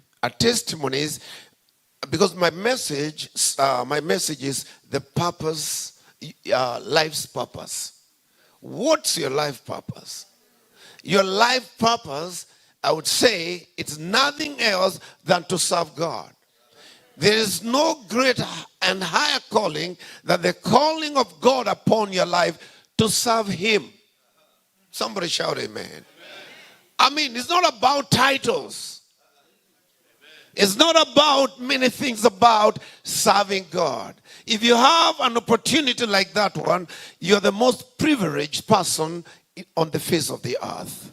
Say amen. So I told Margaret, tell Cassie I'm not going because I have reasons which I did not disclose. So he called again. He told her actually at the same time, tell Bishop I would like to talk to him personally. And I want to talk to him tomorrow at such a time. So I had no choice. I waited for Cassie. Cassie told me, I got the message, but I would want you to come any other time because you can't come. The meeting is prepared. Everybody is ready. But if you can't come, then come another time, maybe Monday, because I was to go there on Wednesday. The meeting was starting Friday, Saturday, and Sunday. Come on Monday just to tell them I didn't lie to them. You only got busy. I mean, it was like a slap on my face. And I told Cassie immediately, I'm coming. So I got matatu. I got a matatu to Nairobi, then to Nakuru, Eldoret. I got to another place I've never been. For my first time, I went to, what do you call it? Not Kapenguria, this other town. Kitale. We got in Kitale at night and we left at night. So I've never been to Kitale during the day because I didn't come back through the same way. So I went to Kapenguria and to some other places where we waited all the way to, what do you call Turkana place, Rodua, then Kakuma, then at night, 2 days travel under great security because the place was bad. I got to that place and I booked myself some Makuti hotel, is a bar, because they told me I had to look for something cheaper. So I booked myself with the little money I had. I didn't want to waste money. And in the morning, Cassie came looking for me with a military Land Rover. And he told me, we want to get you out of this place because you're a man of faith. You can't stay here. I thought he wanted to get me a place where he could pay for me. So I told him, where are you taking me? He told me there's a better place, but they pay in dollars. And then I couldn't imagine a place, Lokshogyo, they pay in dollars. I said, but I don't have dollars. He told me, but you're a man of God. You're a man of faith. So we went by a Land Rover and to a place in that time Lokshogyo was like a center because of Sudan. It was a place where Kenya was safe, Sudan was in war. So they were taking the help from Kenya. It was busy, the second busiest airport in Kenya, for information. So he took me to one place, a camp. Norwegian People Union is an NGO. So I went there and I was shown the place I was going to stay, and it's being paid in dollar. It was like a 5-star hotel. Beautiful place, though a cottage, but very beautiful. And they were paying something to do with almost 15,000. It was crazy. I couldn't imagine that's where Cassie was taking me. So I looked and I said the place is beautiful, and that's where the pirates from the Russian pirates, because majority of them were Russian pirates. I was to say in one of that. The manager who manages that place, a lady, she came with a Prado, and she told us while we are there checking the room, she told me, and she told Cassie, that God spoke to her to give me the Prado. Already the commander had given me the Land Rover, but God spoke to this lady to give me the Prado, to be taking me around. And God told her to pay for me the 4 days that I was going to stay there. That was about 60,000. That was already settled. What I was afraid of was settled. Now, That was Friday when I arrived there, and the meeting was evening. That's why I'm telling you, serving God is the greatest honor God could ever give to anyone. And not being a civil servant, being a servant of God. Not serving the president of this world or being some, what you'll call like a personal assistant to the governor, personal assistant to the president of Kenya or president of wherever. There's no space better than the space of serving God. Not just a servant, a civil servant.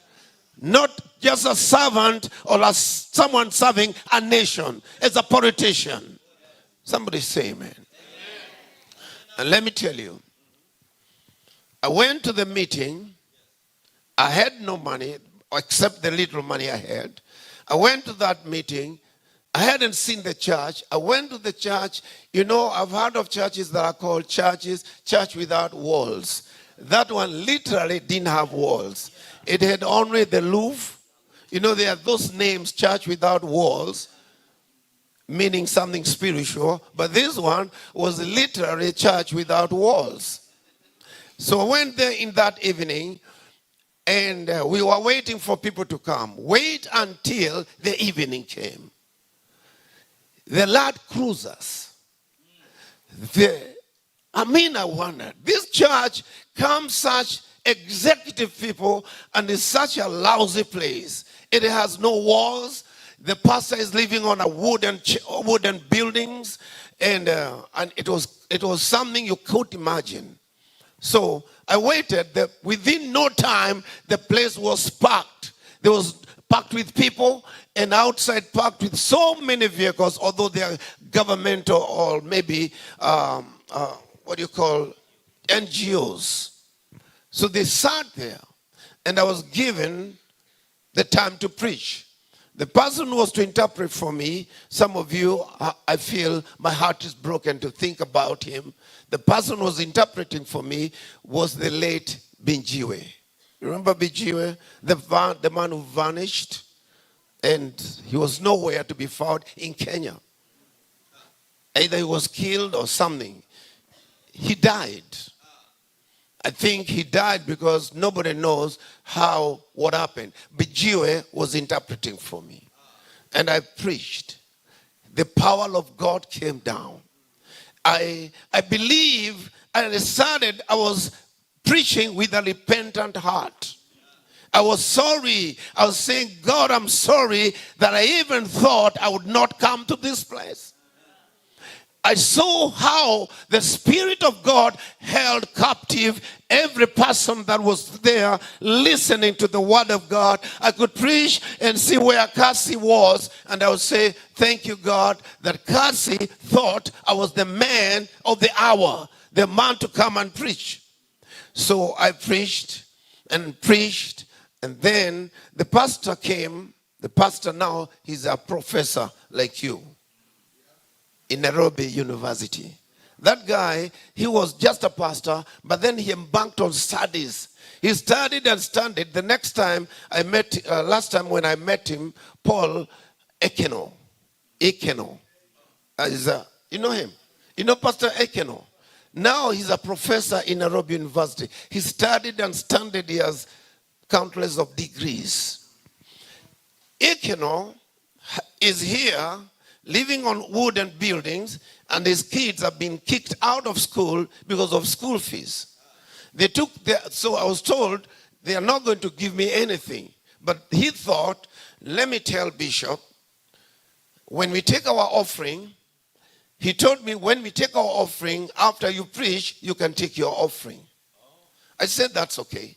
But I was wondering, how come they said these people have no offering and they are poor? So they took an offering, and then I began preaching, and then afterward, I allowed them to give an offering as I was instructed by the pastor of the church. So they brought, first of all, they brought watches like these, very expensive watches, touched by God, very expensive. They brought 18 of them. Then they gave about 48,000 Kenya shillings. That was supposed to be my money in Loki Shogyo. I said, God, is this happening? You know, why I didn't want to go to Lokshogyo, I wanted to raise little money by little to be able to be a guest of honor. I wanted to have 30,000. Now I already have 45,000 and watches that are countless. You can't put on. So I took 3 the best. The others I told Pastor, take these, sell them, and pay school fees. He didn't sell them. He gave to the members and remained with 1. That's how pastors do things. He didn't want to sell. He said they were given freely, you have received, freely give. That's what he did. And I believe God worked miracles. That was Friday, Saturday, and Sunday. By Sunday, because it was 1 meetings were only evening, then the second day, there were about 20 watches. The third day, which was Sunday, it was marvelous giving. The time I left there, I had over 100 and more, if not 200. I was able to raise money and buy food to go and preach in a place in Sudan, about 100 kilometers, a place called Naros. I went there and I preached. I found a camp where there are only men. Only men, no women. Because all the women and children were at Kakma camp, refugee camp. And then I was told the message, the right message to preach was a message on war. They told me to look apart, get a message. They like messages picked from about battles. And especially the battles like how David or someone like Samson would go to the mountain and come down with gates and killing people. I choose one of those messages, I don't remember. I think I took David and Goliath. I preached to them standing. And they told me that was a very good message. Then we cooked, we made food and we ate. And then they showed me that, anytime you should get bombed by the northern Sudan. Southern Sudan was being bombed by northern Sudan. So one of the most touching thing, they showed me, they have holes for everyone in the church, every person. So they reserved one hole for me, where if you hear sound of an aircraft bombers, you run outside and you get your hole where you go sit inside. So they told me, you don't mistaken your hole, because if you get in mine, I'll also be coming to get in there. So they asked me, did you mark it well? Now I was being taught of military maneuvers, something I had not known. It was such an amazing thing. And then I thought of myself, so blessed as a servant of God. All those people and the things I did that day, you can never do unless you are serving the King of Kings. Amen. Somebody shout amen. It is amazing to serve God.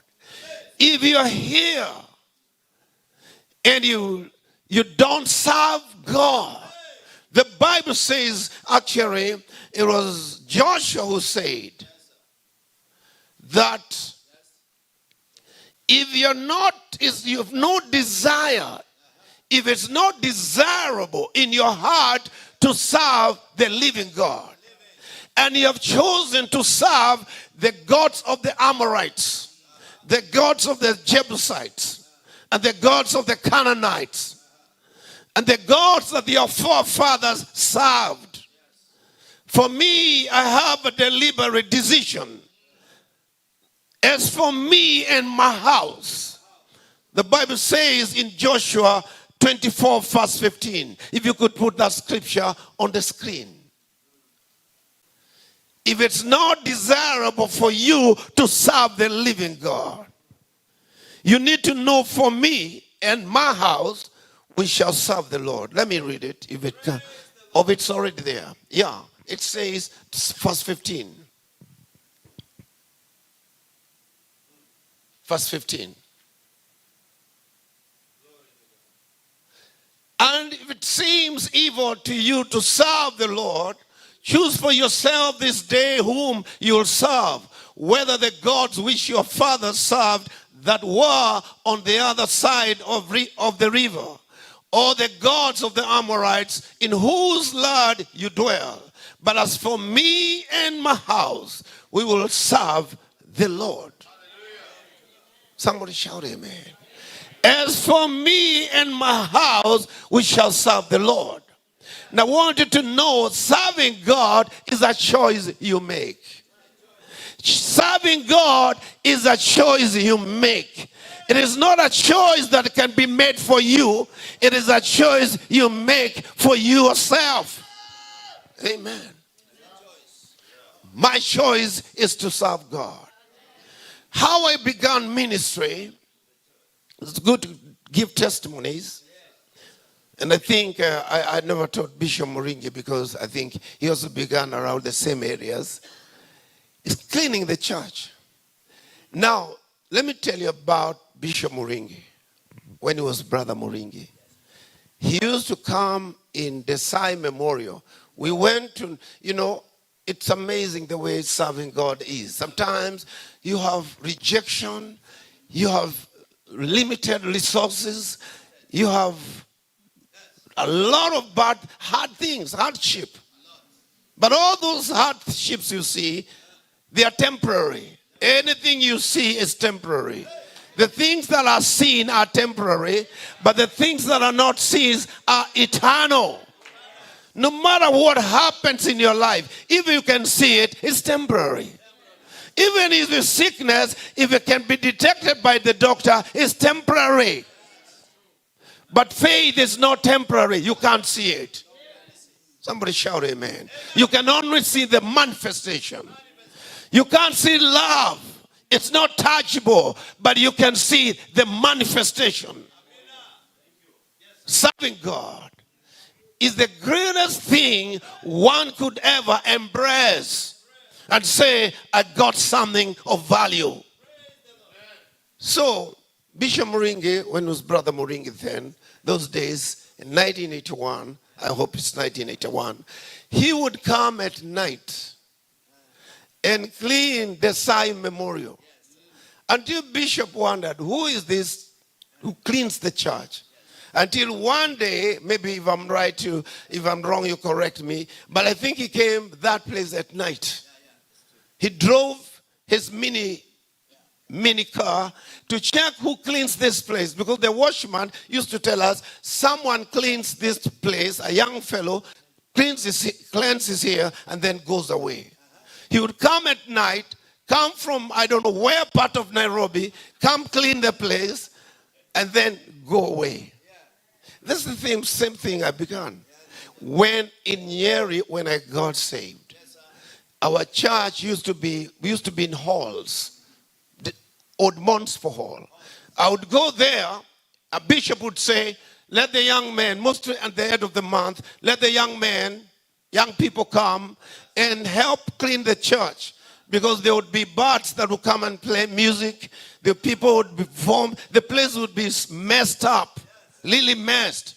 Now you can imagine, I used to wonder, I don't know whether, Kimo, you ever drank? I don't think so. You drank? So I used to wonder when I went to those, every morning we were cleaning the church, I'd find people vomited chips, pieces of chips, and meat. So I used to wonder, do drunkards chew their meat or they swallow their meat? I've never had anyone to answer me. Maybe you could answer me that, but just forget about it. But that's how I get access to serving God. Not holding microphone, but to serving God. Somebody say amen. You don't do the things you want to do. You do what is there to be done. What is available. Open your eyes and that thing which no one is doing, do it. And that's where God will pick you up. When David was found in the wilderness, singing songs, because that was a space that was not occupied. He was not competing with anyone. Don't serve God with competition. Don't come to serve so that people think you're the shining one. If you're coming to shine, then you're not serving God. But if you're coming to serve God is a worship. I want to teach you something here. Another word for service is worship. What you've read here, if you read some other translation, I don't know what this one said. This one says, as for me and my house, we shall serve the Lord. Some other translation says, we shall worship the Lord. Now, in the King James Version, in the book of Exodus 7 verse 16. Let's see Exodus 7 verse 16. About service. What service is? What is serving God? 7 verse 16. And you shall say to him, the Lord, the God of the Hebrews, has sent me to you, saying, let my people go, that they may serve me in the wilderness. But that they may serve me in the wilderness. But indeed, until now, you would not listen. You have not listened to me. Some people, the devil would try to stop you from serving God. He'll stop you from serving God. But God is calling you. If you're a member of any church, don't mind what you're doing. If you're in the media, serve God. There's no better job than the other. Because without media, how can we survive? Without the preacher, how can we survive? Without the regiment and the cooks, how can we survive? Without directors and leaders of the ministry, how can we survive? Everybody's fit somewhere. It's like football. You're not the one who scores, but you assist someone to score. It is all teamwork. Somebody say amen. It's all worship. If you can look for another translation, because this is King James Version. If you go to NIV, or you got it, another translation, it says the Hebrews that they may worship me in the wilderness. So serving God is a worship. You don't become a worshiper because you join the choir. Worship is not about singing. Singing is just a part of it. But people think worship is singing. Singing is just part of worship. If you want to see it better, look at Genesis 22 verse 5. Abraham was a worshiper. He was in the worship team. Somebody shout amen. It says, and he said, Genesis 22, is it verse 5? Yeah. And he said to his servant, stay here with the donkey while I and my boy go over there. We will worship and then we will come back to you. Can someone shout amen? We will worship and come back to you. What was that kind of worship? What was he going to do there? The worship was, go take your son whom you love and take him to the mountain in the land of Moriah, sacrifice there for a burnt offering.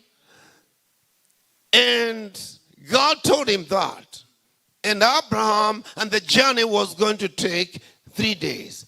And this was not business between God and Sarah.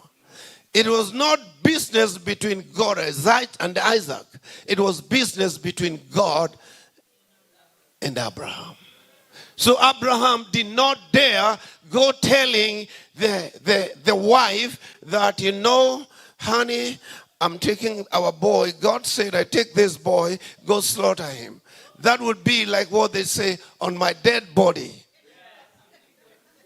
Would I allow you to take my son? So it's not business between the mother and the son. It was between Abraham and God. Even the son asked, What come? You have everything else except you don't have a sacrifice. Abraham told the son, the Lord will provide. He did not explain. Don't explain your service. Don't try to tell people you're serving God, so you should be treated special. You're not serving God. If you're serving God, it is God to treat you special, not me. Because if you expect me to treat you special, I might fail you. Because if all of you are serving God, it's not my business to treat you special, because I'm also a servant. I don't have time to treat you special because I have an assignment to worship also. Wave your head and say, I will serve God. I'll serve God. There's no greater thing like serving God. There's no greater thing like serving God. When you serve God, doors are open. God will open doors. When I took a step to go and preach in Lokshogyo, God opened a door. God opened a door. I went in 1991. I was preaching in a town in Kenya called Nanyuki, a crusade. And I told a few of my friends there, I had received an invitation. I never imagined. But I don't know whether you're there, Moringi, Bishop Moringi. When Bishop sent me and Muriuki to Mombasa, before the service even started, we are in the church and we are playing music. Then our pastor, he says, Masharia, Muriuki, come here, kneel down here. I wondered, what have we done? And then we knelt down. Then after that, we used to get donations of Bibles, the one that were this color. You remember? They were coming from America. He took two. Not that I didn't have a Bible. Not that Crispus didn't have a Bible. But he took two Bibles. He gave one to Muriuki and to me. And he told us, he told Masharia, Muriuki, in this Bible, your wife is there. I wasn't married. I was a young man. I was in my early 20s. Very early. And in this Bible, this is your wife. I wondered, what for? Because I did not need a wife. So in my heart, I was so angry that he's chasing us from Nairobi, taking us to Mombasa in the middle of nowhere. So he said, in this Bible, you have your air ticket to the nations of the world. In this Bible, he told us so many things.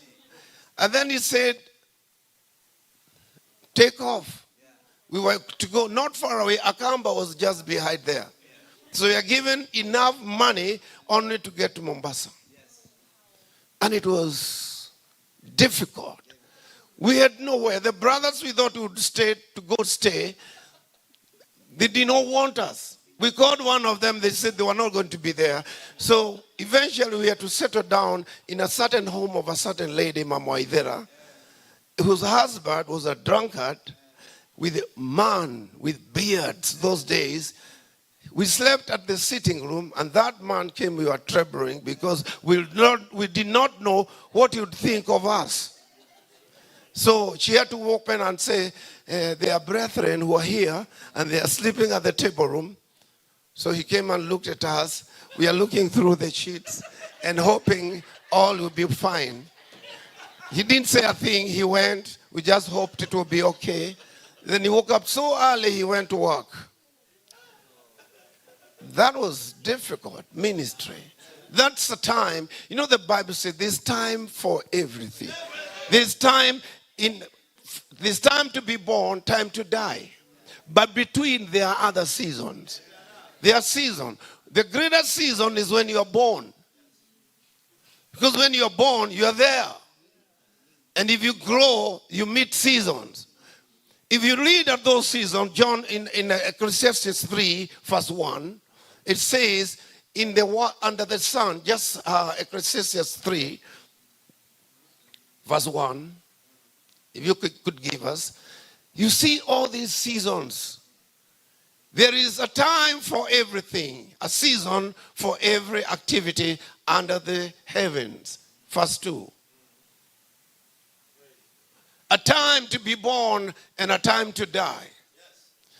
You know, the best time is the time to be born. But you don't want to think about the time to die. But it's good to think that. A time to be born. Verse 3 says,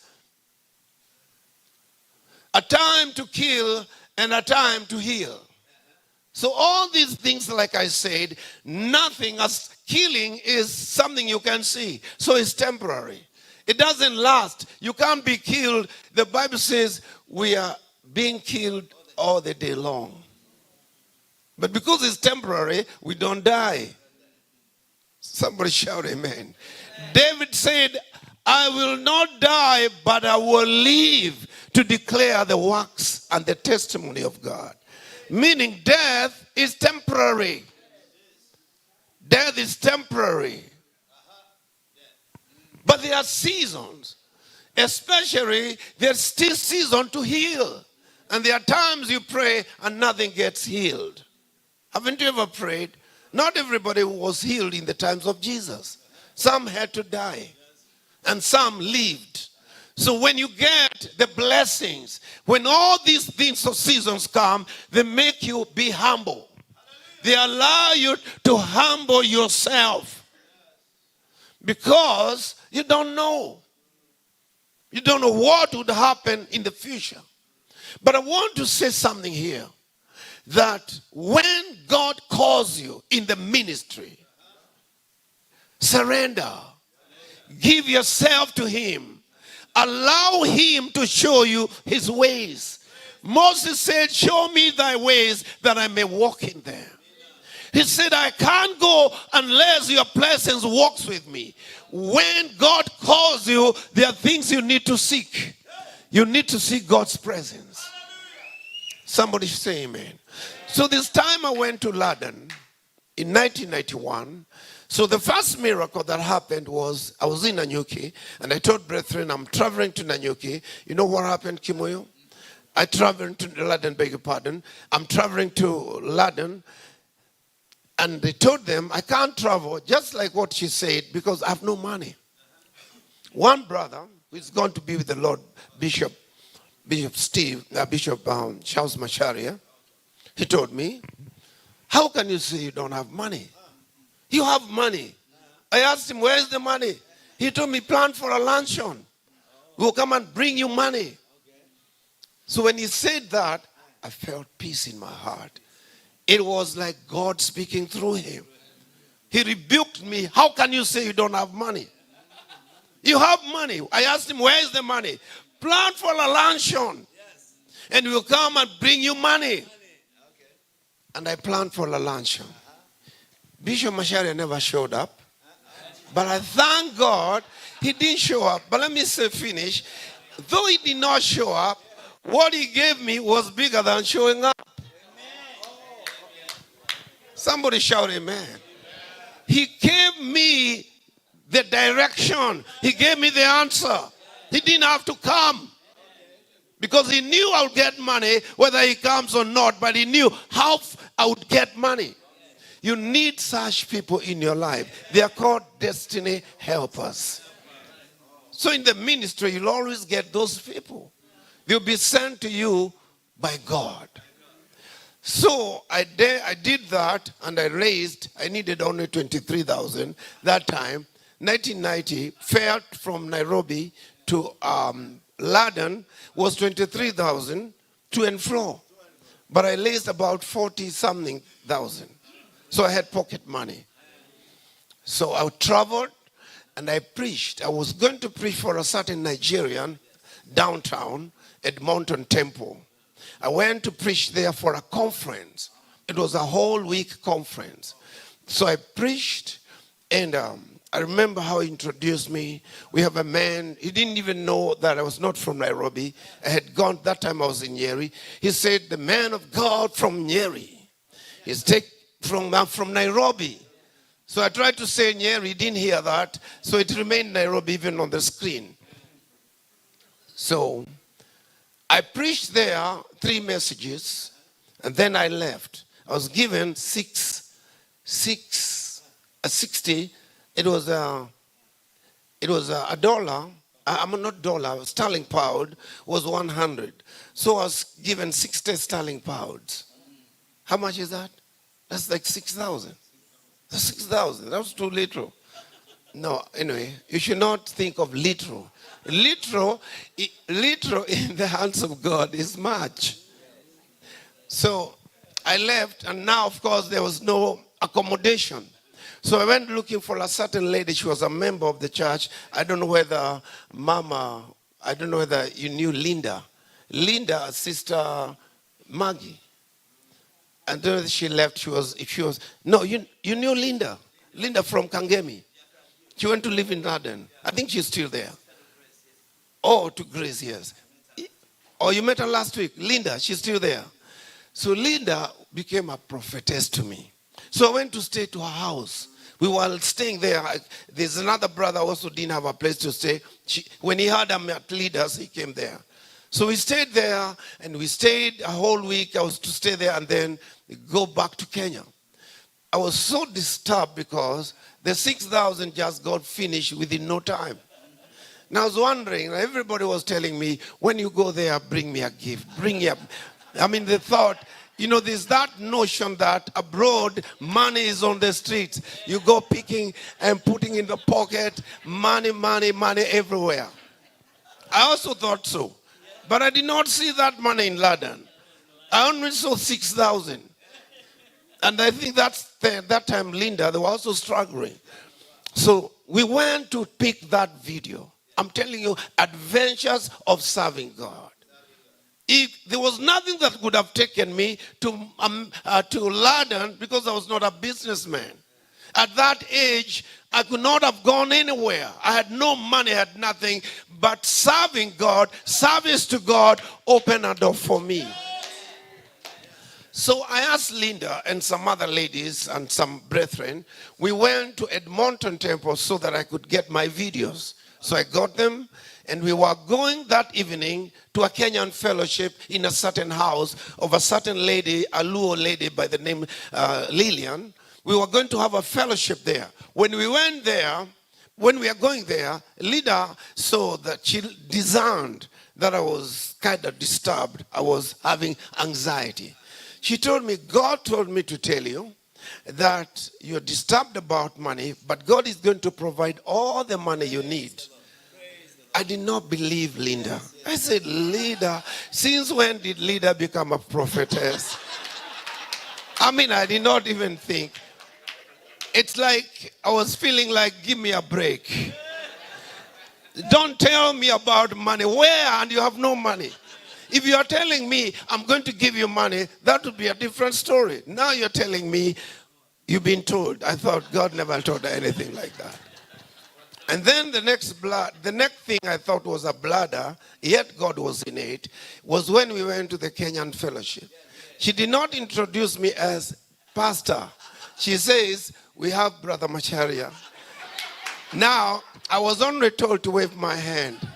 The whole thing, another brother, they picked another one that was leading callers to preach. So I wondered, what's happening here? I thought I would be given a chance because I am the man of God, all the way from Kenya. So I said, that's okay, no problem. Linda, that's how you've chosen to introduce me.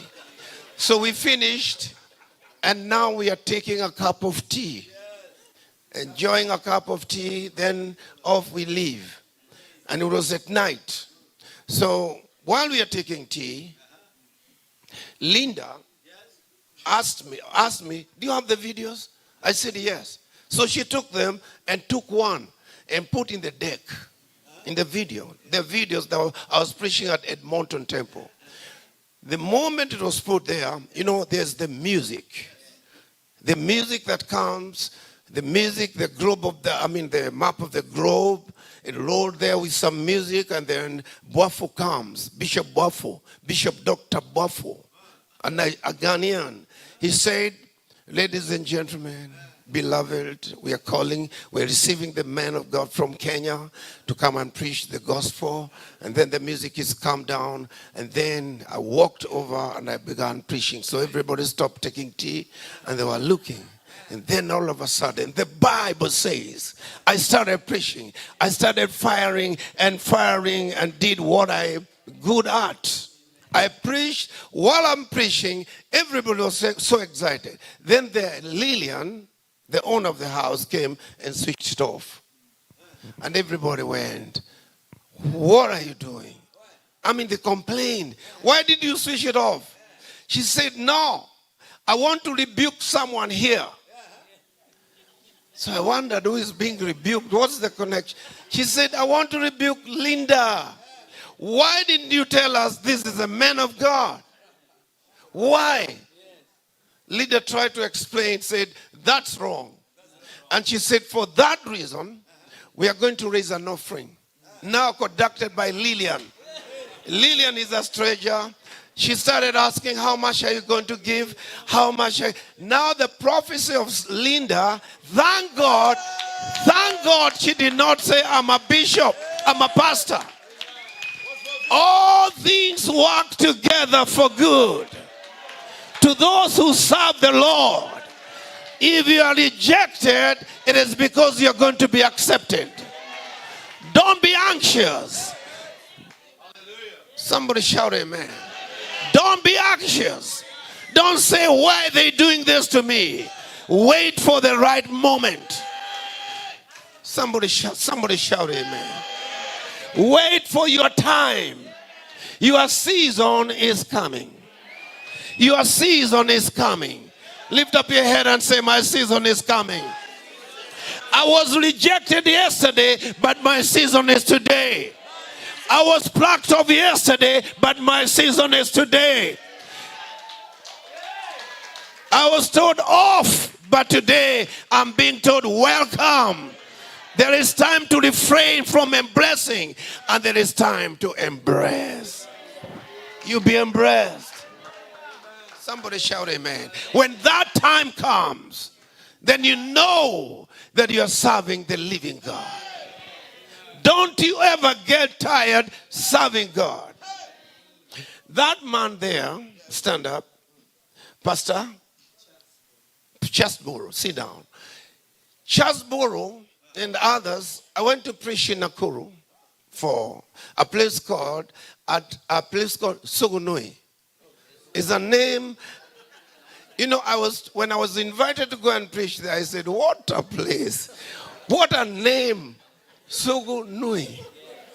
No, it sounds like from our language is like someone naked. It's like you are naked. Nakedness. It sounds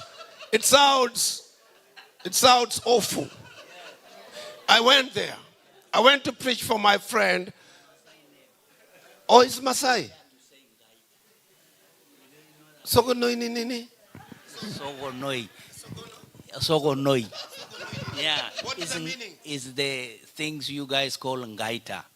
What is gaita? Oh, gaita. There's some like fruits, so bitter. Gaita, they are very bitter. Bitter fruits. So that's Sogonoi. Thank God we have a Masai here. I even didn't know what that meant. So I went to Gaita, Sogonoi. I went to preach for my friend Bishop Apostle Charles Irongo, his pastor. You know Charles Irongo? Friend to Bishop Mrima, who was a very good friend to Bishop Mrima. And he told me today that Bishop Mrima removed his shoes and gave to Charles Irongo.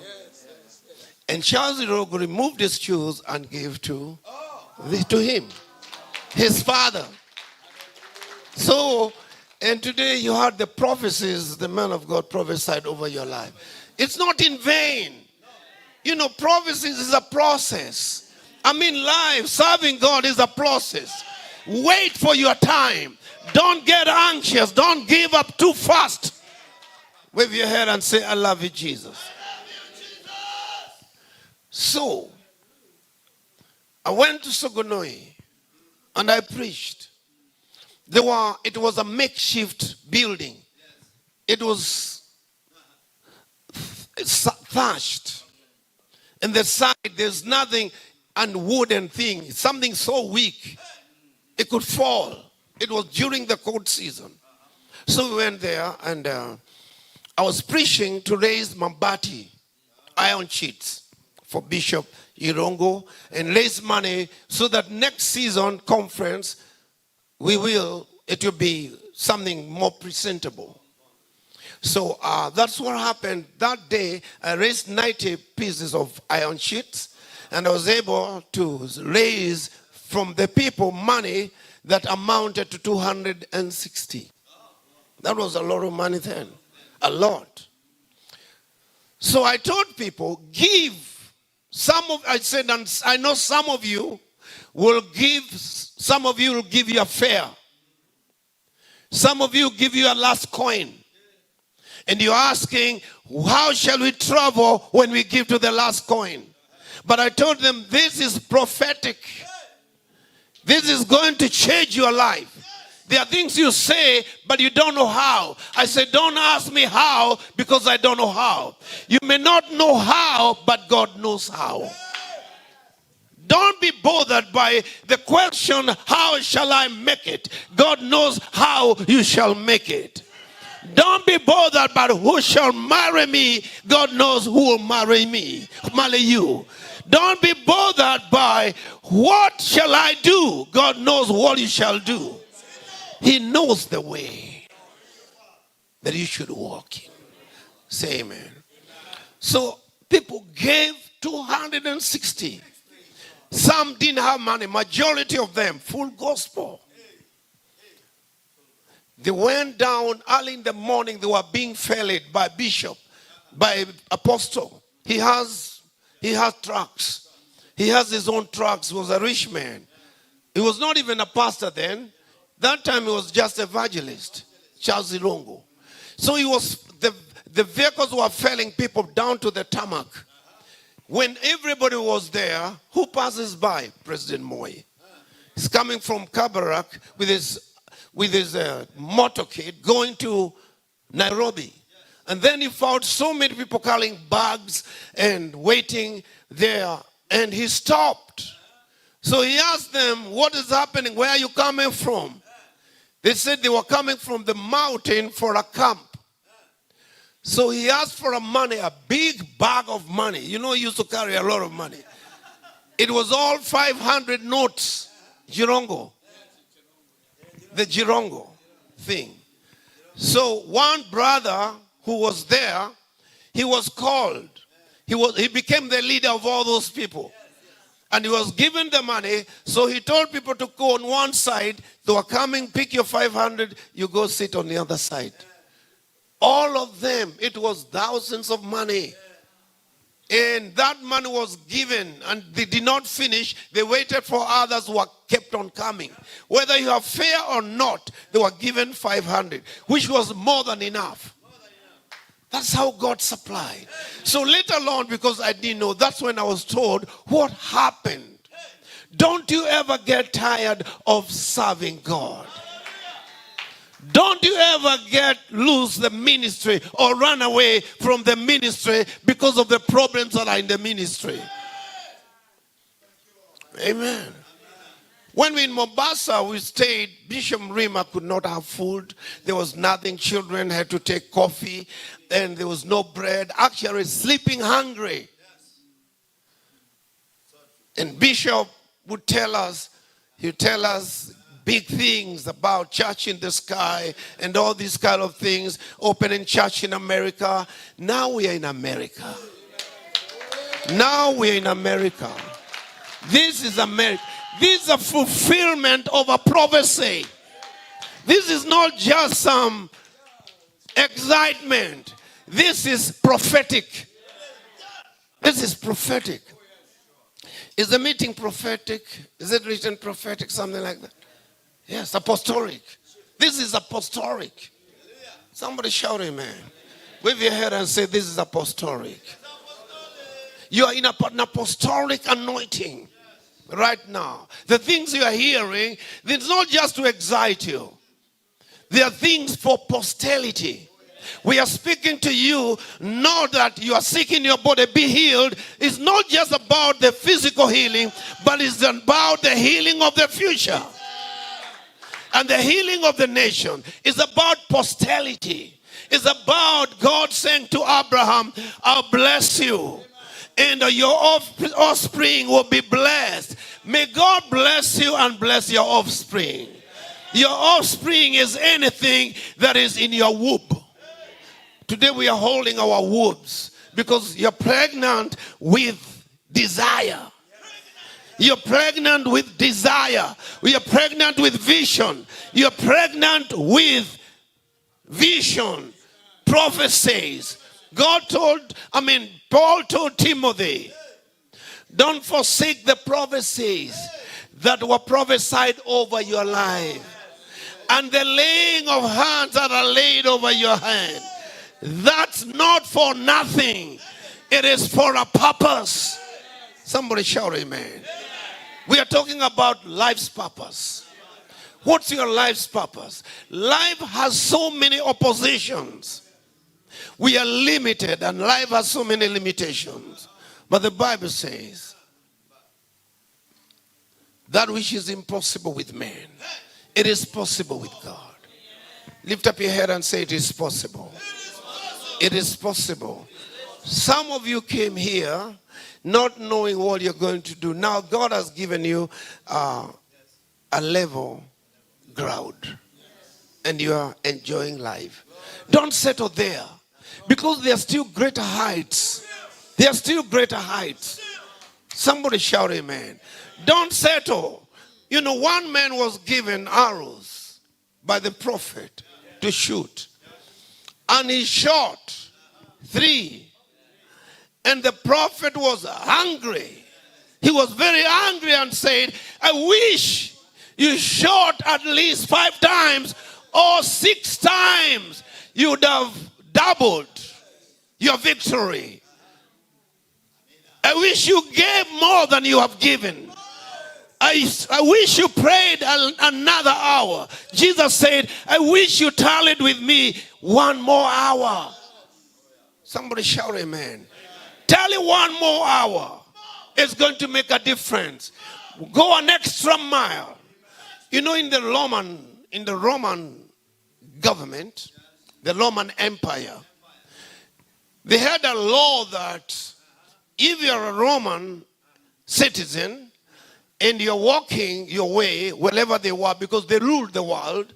You're walking like this carrying your load, like you're carrying a load like this, a heavy load, and you're Roman, and you meet a Jew like in Israel. Even if he has passed, just come for a. And tumepitana hivi. Asema, hey, just, you get them like this. You get them like this. Come, take my road. They were allowed, the law allowed the Romans to carry a mile to go to take somebody else's load, and I'm going this way and you're going this way, and I've turned you. Come, now you're carrying my load. So Jesus told them, don't be anxious because you're made to carry a load.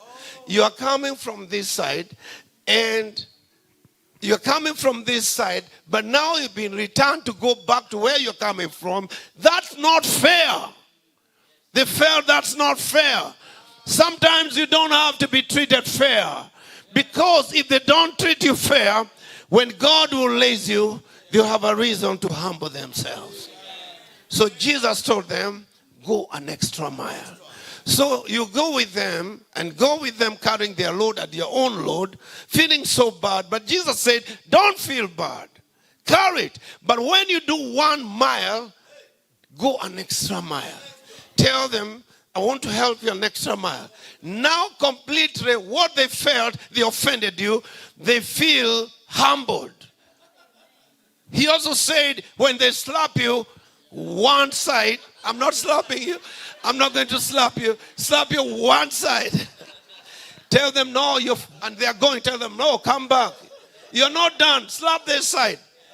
You think? Now let me ask you.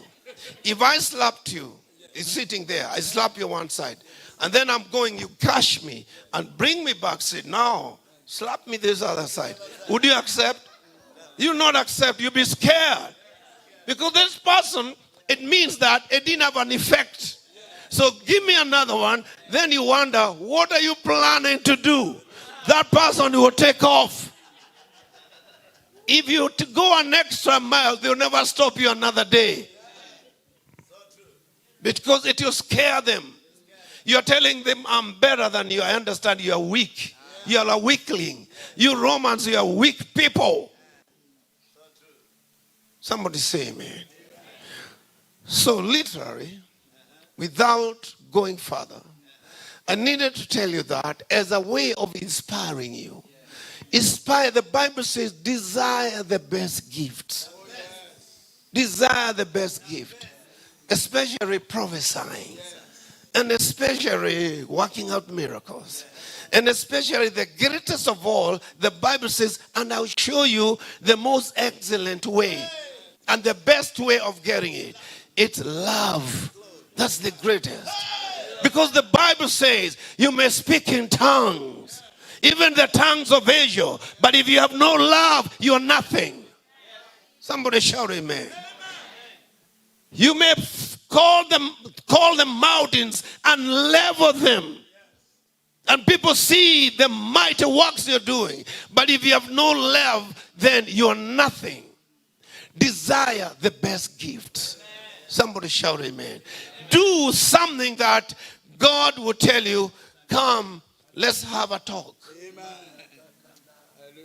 Do you remember when the disciples came to Jesus, told him, even sickness, even demons were running away from us. He told them, stop that. He told them, rejoice that your name are still in the book of life. Because you can do all those things and fail to enter heaven. Miracles, signs, and wonders are the results of faith. But you must love God. Jesus, I'm finished with this. Jesus told Peter, Simon, son of Jonah, do you love me more than this? He said, yes. Then he said again, as if he never heard the yes. He said, Simon, son of Jonah, do you love me more than this? He said, yes. As if he had not heard, he said again the third time, Simon, son of Jonah, do you love me more than this? He said, this time he didn't say yes, he said, Lord, you know all things, and you know my heart, and you know that I love you. He told him, feed my sheep. You cannot be validated by miracles. You're validated by love. The final stamp is on the desk of love. You've been past miracles, good. Signs and wonders, good. Do you speak in tongues? Stamp. But the final one on the last desk, that one is Jesus now. He's the one to completely validate you. Without that stamp, all the other stamps are useless. So, do you love me more than these? When you say yes, the stamp is feed my sheep. The stamp is food. Go ahead and do the ministry. No matter where you go. I want to tell you, there's no greater thing like when God validates you, because that way you get his favor. You get favor. Everybody say favor. Favor means the grace of God comes upon your life. Grace of God means unmerited favor. Unmerited favor means you don't have the papers, but I've qualified you. Somebody shout amen. They did not qualify you in their college, but I've qualified you in my college. Somebody shout amen. Do you know that disciples of Jesus were unschooled? And they followed him for 3.5 years. He trained them. And the Bible says one day in Antioch, miracles were happening. They were happening, they were like popcorns. Have you ever seen the popcorns happening? And they were doing miracles. Then they said, who are these? And they said what they are doing, we don't associate them with our colleges of the Pharisees.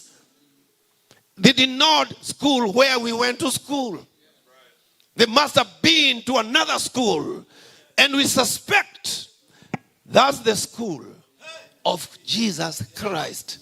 So they are Christian. Christian. Somebody shout amen. Christian means like Christ. Somebody shout amen. When you get that, that's a badge of favor. Because you do what he does. Doors open. May God open doors for you. May you fight favor. Where they disqualified you, may you get qualified. Where they shut the doors for you, may God open the door for you. Somebody say amen. Where they took away your job, may God give you a better door. Because God has many doors. God has many doors.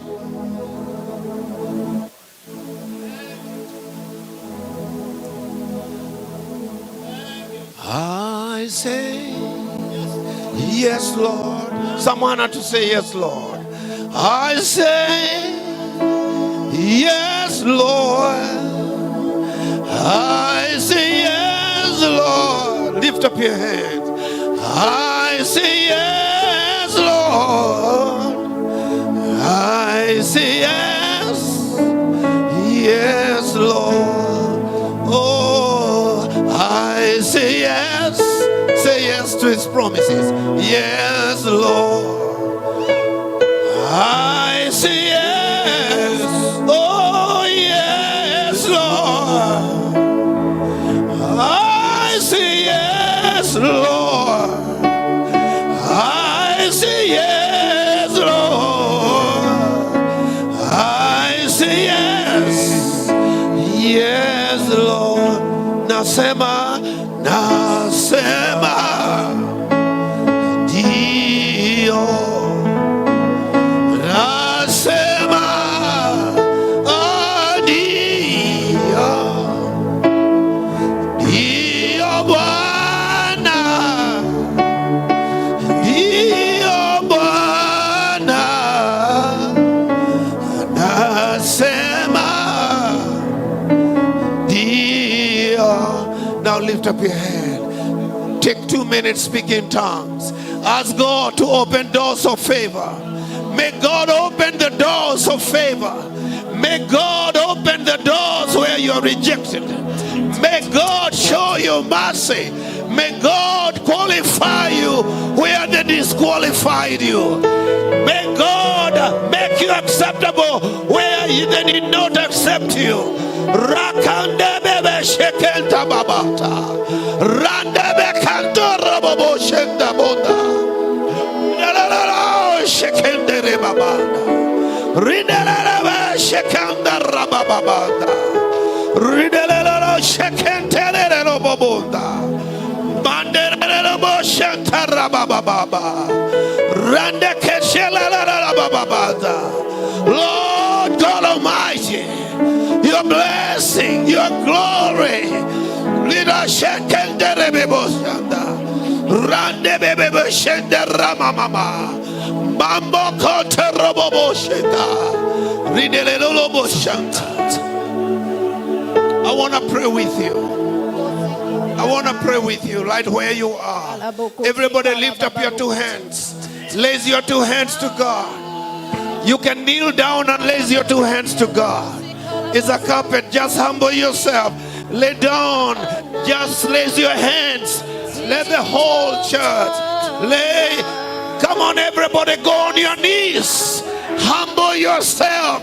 The Bible says, if my people who are called by my name will humble themselves and pray, turn from evil, I will hear and I'll answer them and I'll heal the land. Oh God, heal America. Oh God, heal Kenya. Oh, heal Africa. Heal Asia. In the mighty name of Jesus. Heal Latin America. Heal the Canadians. Heal the Europeans. In the mighty name of Jesus. Oh, la kandebebo shakanda. Rinerebe shekepamba bada. Randa babo sheketi babada. Bandaroko shiketa. Bibebebo shekanderebo boboda. Ride sheketamba babada. Bamba kanterebebo shita. In the name of Jesus, the name above every other name, at the name of Jesus, every knee shall bow, every tongue confess that Jesus is Lord. Everybody lift up your two hands. I pray for you. I'm praying for you right now.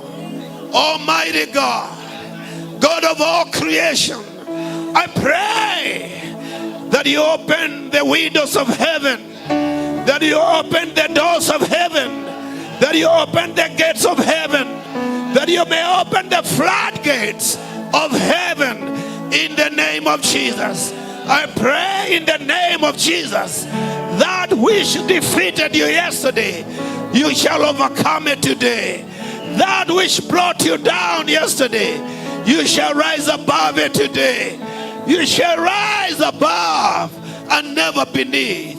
You shall be the head and not the tail. For God, the mighty God, has spoken to you. It is done. In the name of Jesus, receive your miracle. Receive your sign and wonder. Receive your favor. Receive your favor. May God visit you. Receive your visitation. Receive your season. In the mighty name of Jesus. Oh, Shakanda Baba. Father, thank you for hearing. In Jesus' name, I prayed and believed. Everybody stand up. Have your seats now. May the Almighty God bless you. May the Almighty God bless you. May the Almighty God bless you. May the Almighty God bless you. May God visit you. May God remember you. In Jesus' name. What you waited for has come to pass. See what the Lord has done. He will see what the Lord has done. Inua mikono juu sema, see what the Lord has done. What we waited for has come to pass. See what the Lord has done. See what the Lord has done. See what the Lord has done. What we waited for has come to pass. See what the Lord has done. In Jesus' matchless name, everybody shout a big amen.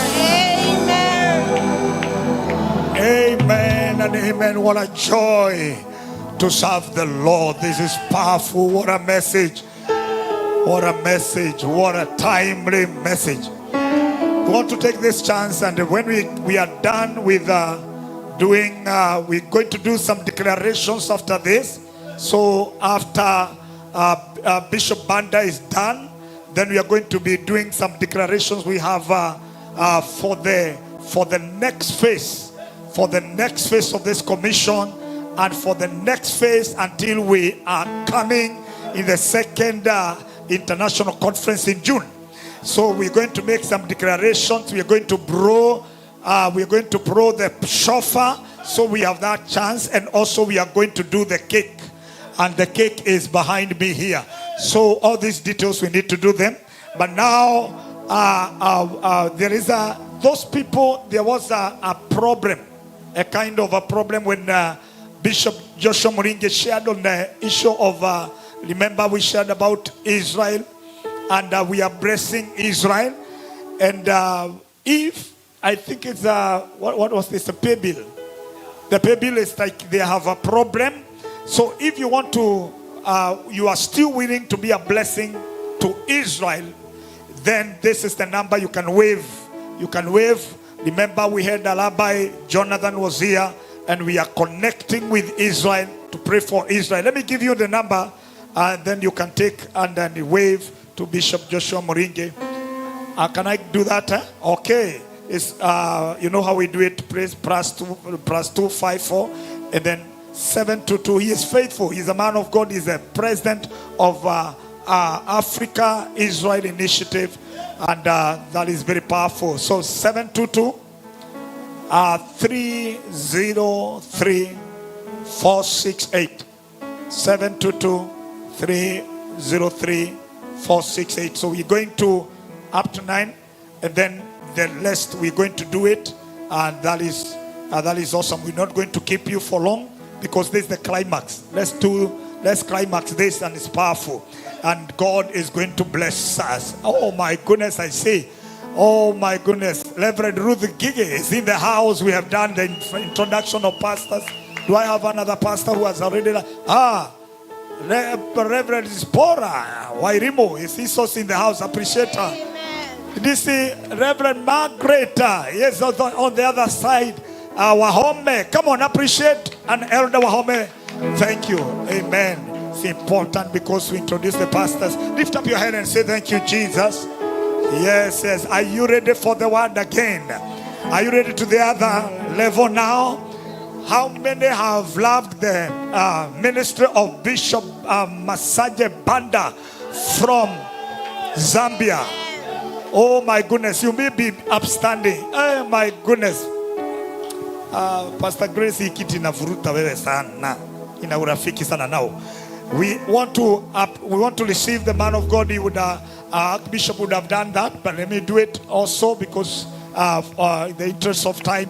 Are you happy? Are you happy? Lift up your head and say thank you, Jesus. Now with the joy of the Lord, let us lift up our hands and celebrate God because of the servant of God, Bishop Banda, Masaje Banda, from all the way from Zambia, who become a blessing. This is a preaching machine for the next grace. Come on, put your hands together, celebrate.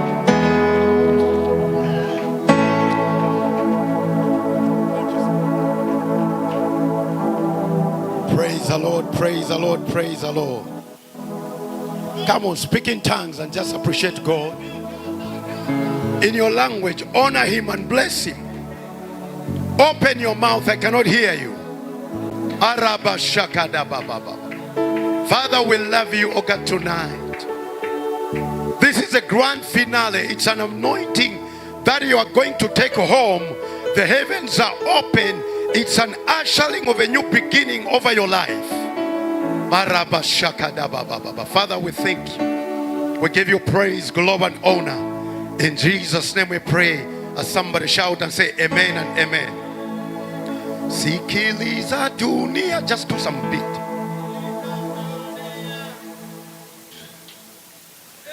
Amen. Amen. Amen. Just a verse and the chorus of that. Let's do.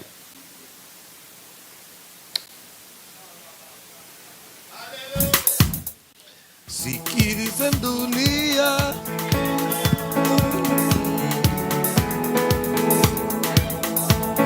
Sikiliza dunia. Sikiliza, sikiliza dunia.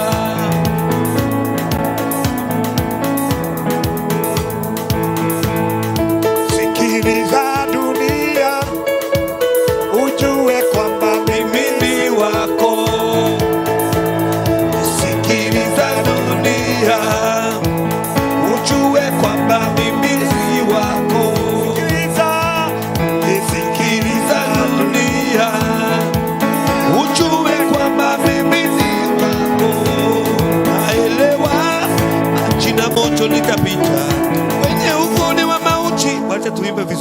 No. We must sing it. Say my amen.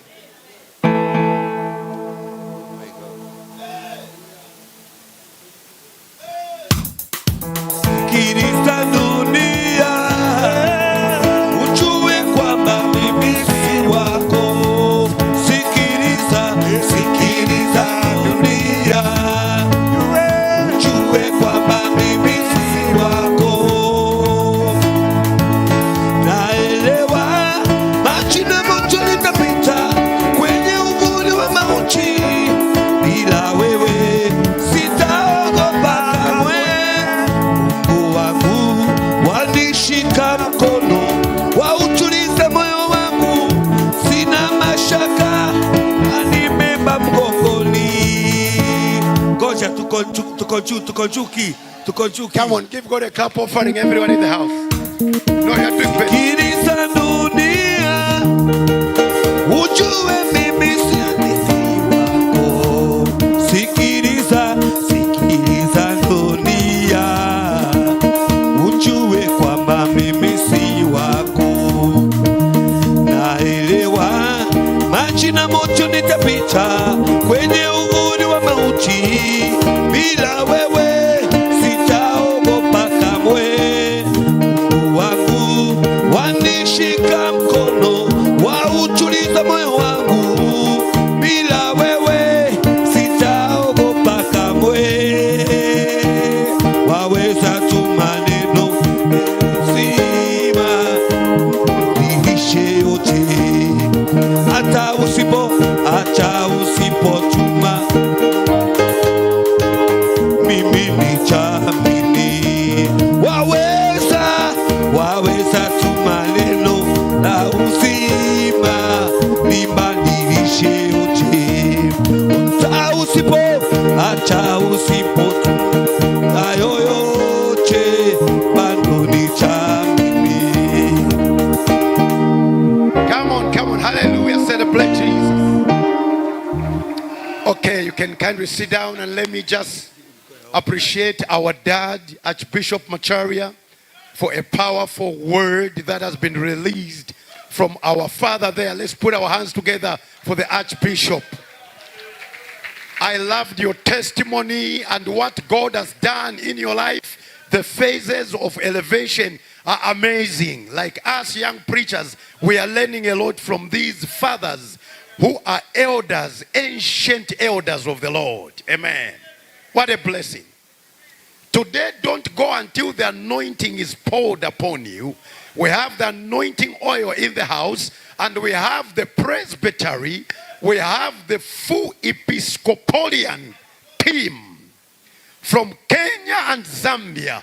We're going to join hands and canonize you today and release upon your life the legal authentication of your ministry.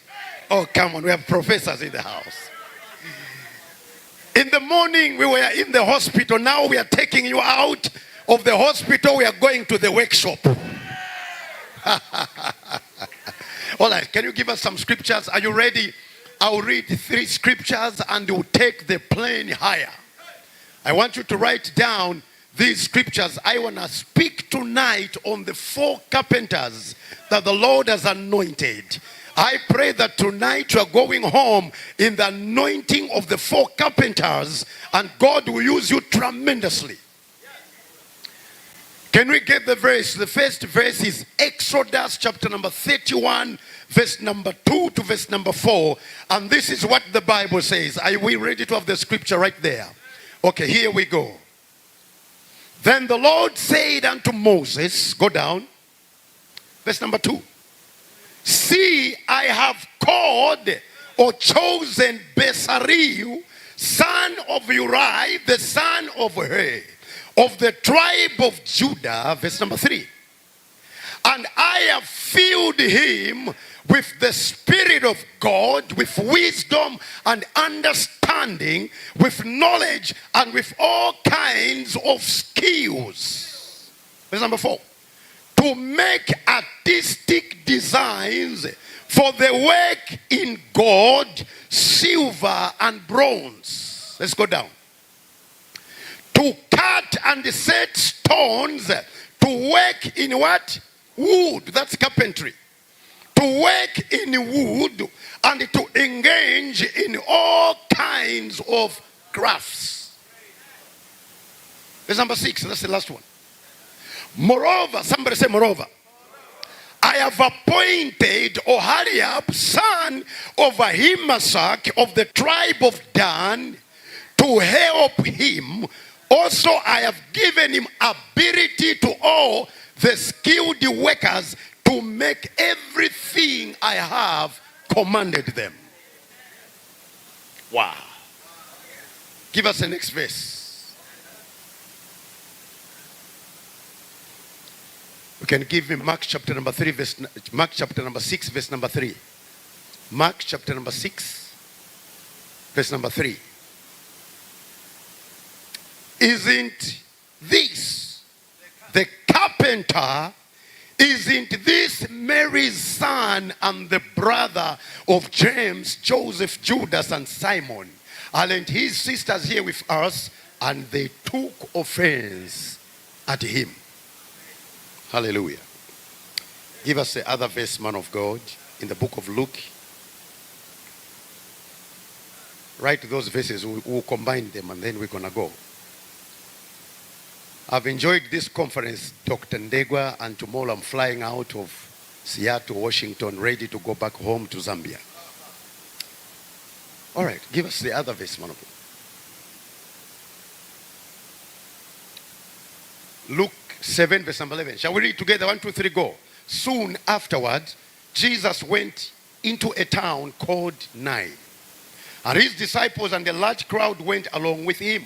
Verse number 12. As he approached the town gate, a dead person was being carried out, the only son of his mother. And she was a widow, and a large crowd from the town was with her. Let's go down. When the Lord saw her, his heart went out to her and said, "Don't cry." Verse 14. Then he went up and touched the bier of the casket. They were carrying him on, and the bearers stood still. He said, "Young man, I say to you, get up." The dead man sat up and began to talk. And Jesus gave him back to his mother. Hallelujah. They were all filled with awe and praise God. A great prophet has appeared among us. They said God has come to help his people in the person of Jesus Christ. There is one verse we didn't read. I think Zechariah chapter number 1, verse number 18 to 19. Just write them. I will just speak one word over them. I'll just knit them together. Zechariah chapter number 1, verse number 18 to 20. And this is what the Bible says. Then I looked up, and there were before me, how many? 4 horns. Go down. I asked the angel who was speaking to me, "What are these?" He answered me, "These are the horns that scattered Judah, Israel, and Jerusalem." Go down. Then the Lord showed me 4 craftsmen. Other versions say 4 carpenters. Go down. Then the Lord showed me 4 craftsmen, verse number 21. And I said, "What are these coming to do?" So he said, "These are the horns that scattered Judah, so that no one could lift up his head. But the craftsmen are coming to terrify them, to cast out the horns of the nations that lifted up their horns against the land of Judah, to scatter it." Oh, Karaba. Close the computers. Bibles are on the computers right now, so close them. Look at your neighbor and say, "Get ready. We're flying higher now." Are you ready for the word? This is the final. I'm just putting the cream on the cake that has already been baked by Bishop Macharia, and I am here to dissect and carry it, dispense it upon every table, and we go home. I sense in my spirit there is an anointing in the atmosphere. There is a heaviness. There is a divine condensation coming upon God's children. Beloved, I came to announce in Seattle, every season of embarrassment is over in your life. I don't know who I'm talking to, but I sense in my spirit there is an apostolic shifting happening tonight upon some people. May God move you from where you are to where you are supposed to be. Can you high five your neighbor and tell them, I am shifting, I'll never be at the same level. Talk to your neighbor, check me very well. In the next 7 days, you'll never know me the way you know me now. You need to come three secretaries to talk to me. May God change your level in the name of Jesus. In the next few days from now, the Lord shall lift up nations among us. I see you today. The Lord is raising a world changer. You are an agent of change. May God raise men and women that are going to rise up in this generation as an apostolic voice.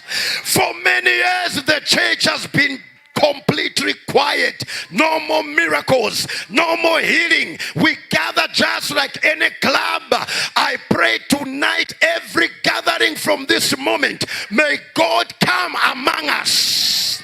May people declare a great prophet has come among us. The Lord has come to deliver his people in Seattle. May your meetings be filled with signs and wonders.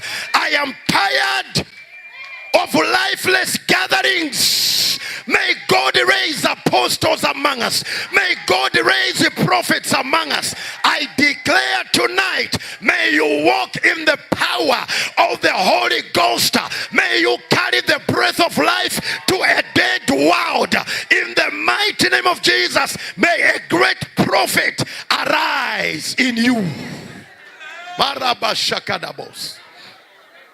Zechariah, he is in the Bible called a minor prophet.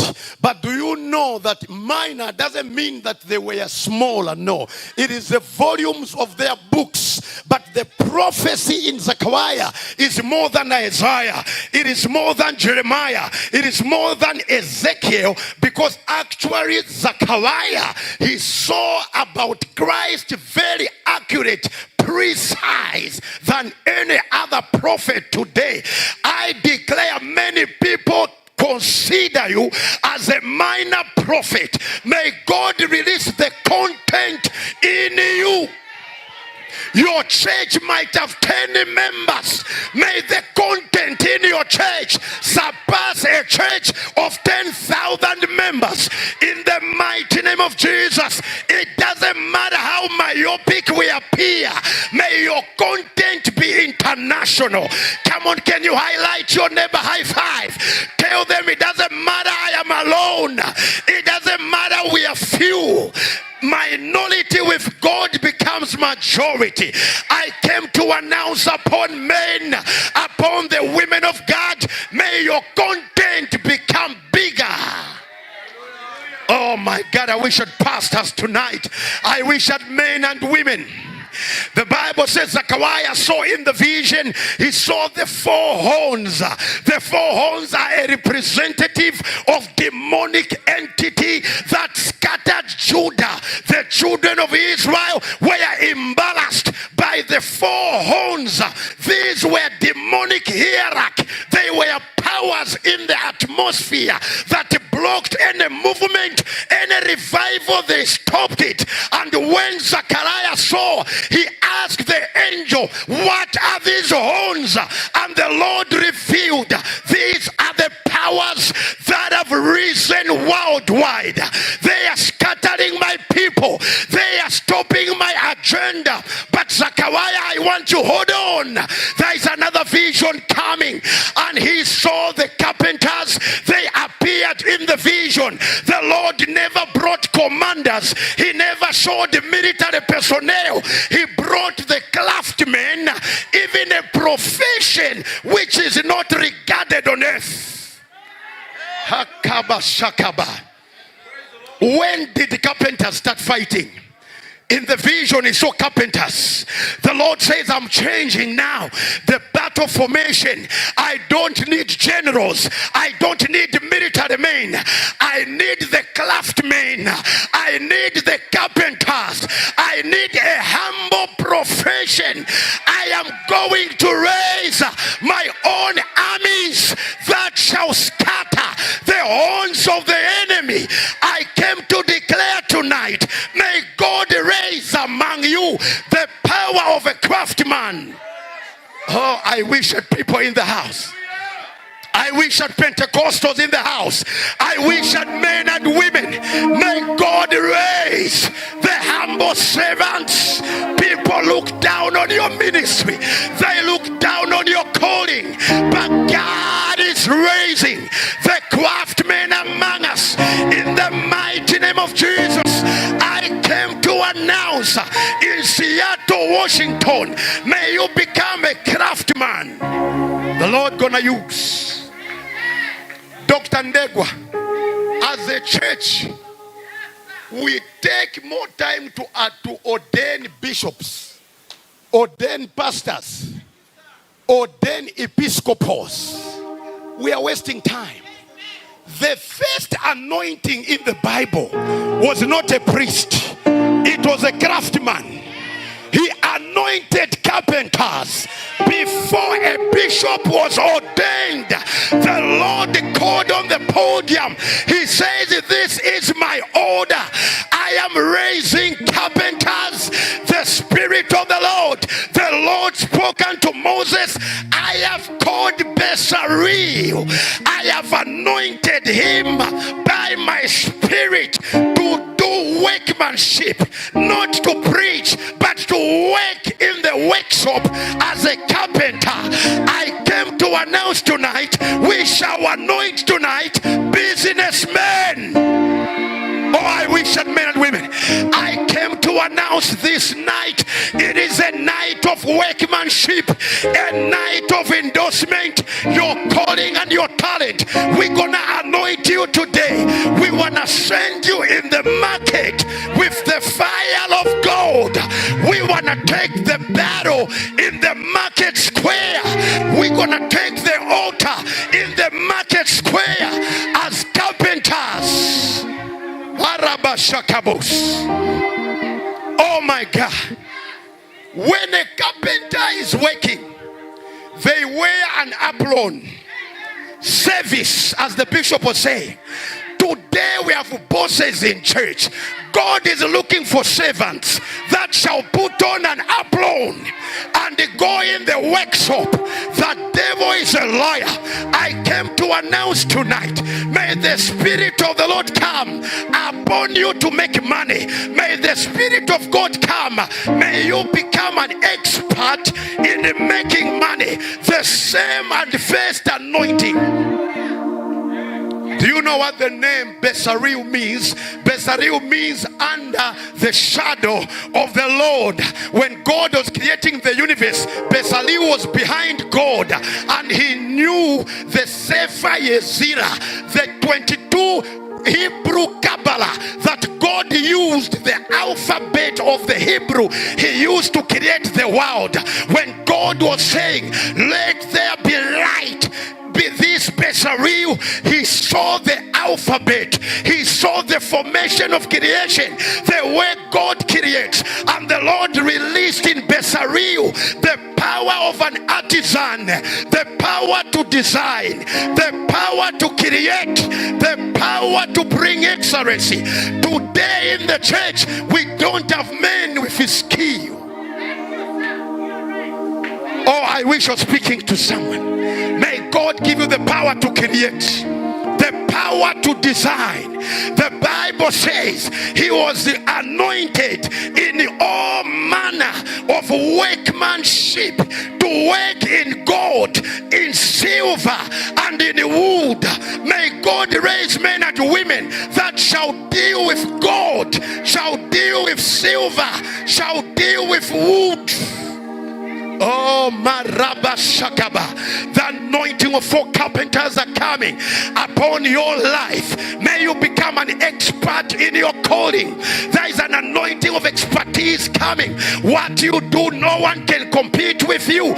Slap your neighbor, high five, and say, neighbor, I am experienced. I have the expertise. I have the skill. I have the wisdom of God to create. I am not a failure. Oh my God. Am I preaching good?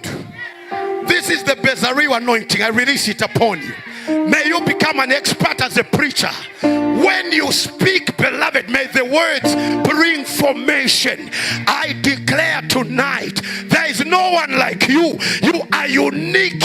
You are special. Never compete with anyone else. You have your own masterpiece. We are not in a competition. We are coming together to complement the work of the Lord. I pray from today, you will never panic when you hear others speak, because you have the ability, you have the talent, you have the charisma, you have the oil of the Lord upon you. The ministry of 4 carpenters is about to be implemented. Now let us look at a carpenter. A carpenter has got tools. He has got a hammer and the needles. He has got a hammer and the nails. The work of a hammer and the nails is to fix broken utensils, chairs that are unbalanced and are falling back. A carpenter takes a hammer to fix the chair by fastening it together. Some of you that are here tonight, the enemy has messed up your marriage. You are completely out of shape and alignment. You need the fixing. You need the work of a hammer. You need the work of nails to come upon you and put you together. Whatever is falling apart in your life, I take the hammer of the Lord. I fix your business. I fix your marriage. I put nails upon you. The devil is a liar. This is a workshop. I release upon you the ministry of a carpenter. I fasten your life together. May God bring the power to restore whatever's been broken. Arabashakabos. Mantereberiandarabos. A carpenter has a measuring tape. When the chair loses alignment, you fall down. So the carpenter measures how many feet, this side and that side. And some of you, one side is longer than the other. So what you need is to get the saw and cut some piece, because where you are messed up. You are not aligned well. This night I bring the saw of the Lord to cut some unpleasant pieces out of your life. Whatever makes you to fail and lose the alignment, the devil is a liar. I release the ministry of a carpenter. We cut off some pieces that are evil. Some of it is jealousy. Some of it is gossiping. We cut it off. Whatever is not of God, we command adultery to go. We cut off pornography. We command drinking, smoking out of your soul. Whatever makes you to lose alignment. Oh. Come on, touch your neighbor and say, I am in the process right now. Alignment is coming back. Come on, high five your neighbor. Some things are being cut off. In the mighty name of Jesus, we cut off poverty out of your ministry. Whatever is not of God, Jesus said, every plant my Father never planted shall be rooted out. I root out in you every demonic plantation in the mighty name of Jesus. May God release an apostolic alignment upon you. Oh my God. The other tool the carpenter uses is a plane. It's a machine that makes the plank to be smooth. You are rough where you are. You are messing up in leadership in church. You are messing up, you don't tithe. You are bumpy, and we want to plane you tonight. We want to bring a level surface upon your life. Every demonic power that has made you to have an even surface, I command the devil to back off. In the mighty name of Jesus, we put you in a supernatural plane. May God plane off. Let him fray off whatever is of darkness. We release upon you a flat, smooth surface in the name of Jesus, Son of Nazareth. Now, Professor, Jesus was born as the son of a carpenter to fulfill Zechariah chapter number 1, verse 18 to 20, that carpenters will fray off. They will terrify the horns of the enemy that are scattering Judah. That is why Jesus was born not as an accountant or a medical doctor. He chose to become a carpenter's son. And when he was born under Joseph, he knew how to make a stool. He knew how to make a bed. He knew how to make a chair. He knew how to make a table. And he knew how to make a casket or coffin. He knew. And one day the Bible says Jesus was entering a city called Nain, and he saw a burial procession coming from the other direction. Jesus was coming, invading the city with an apostolic invasion. There was a collision at the border of a funeral procession and apostolic invasion. When Jesus saw the procession, the people were wailing. The widow woman was in pain. She lost her only son.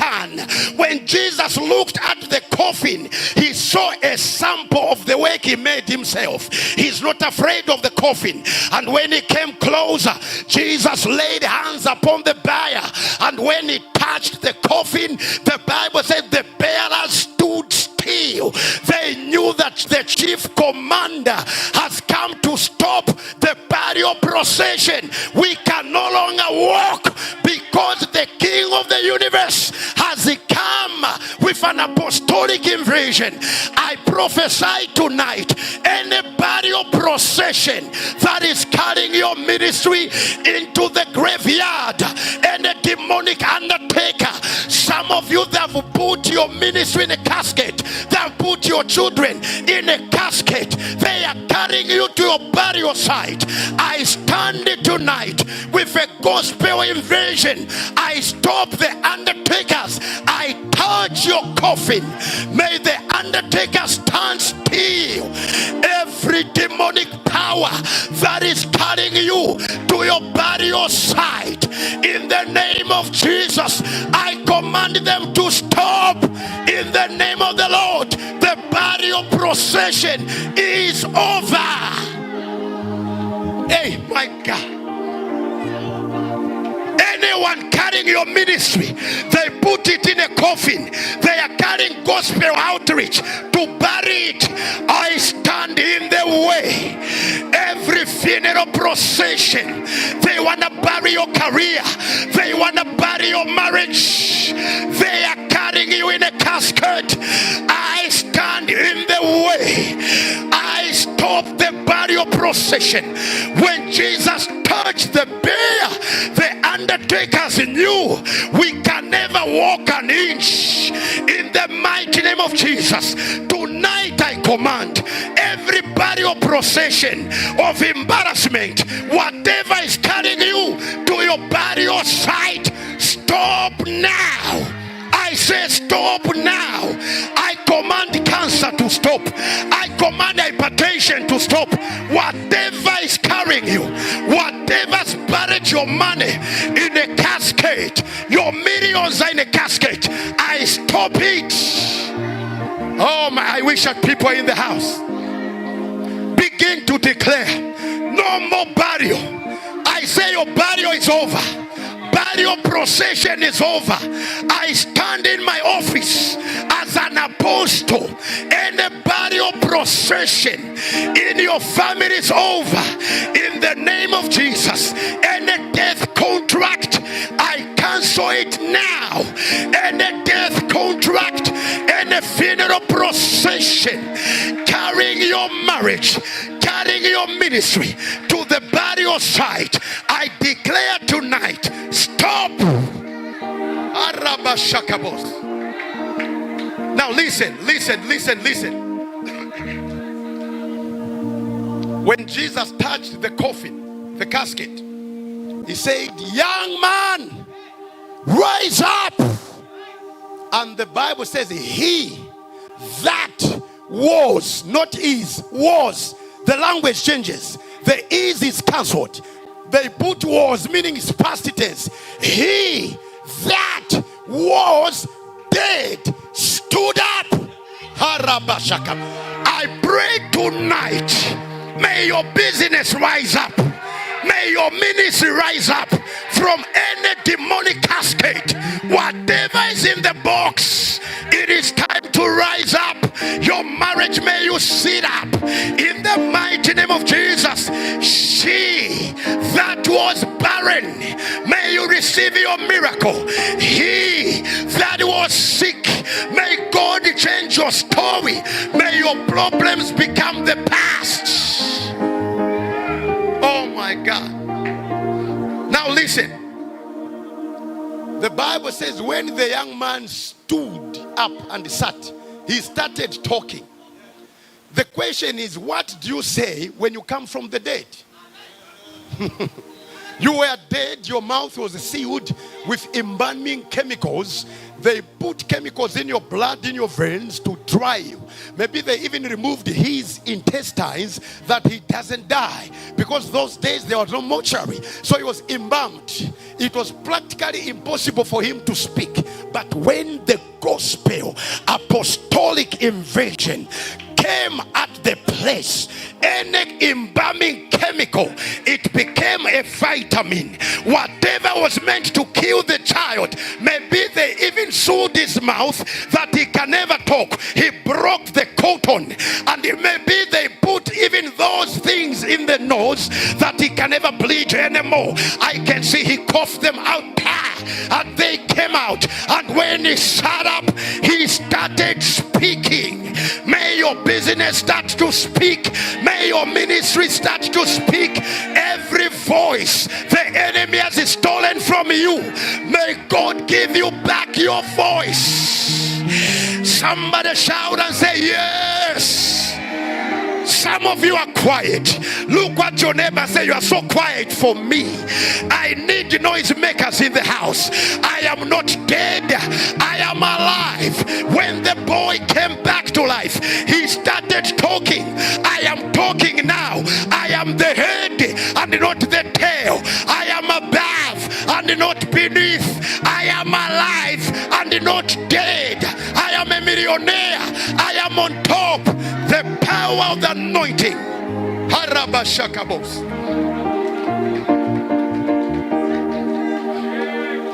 Listen.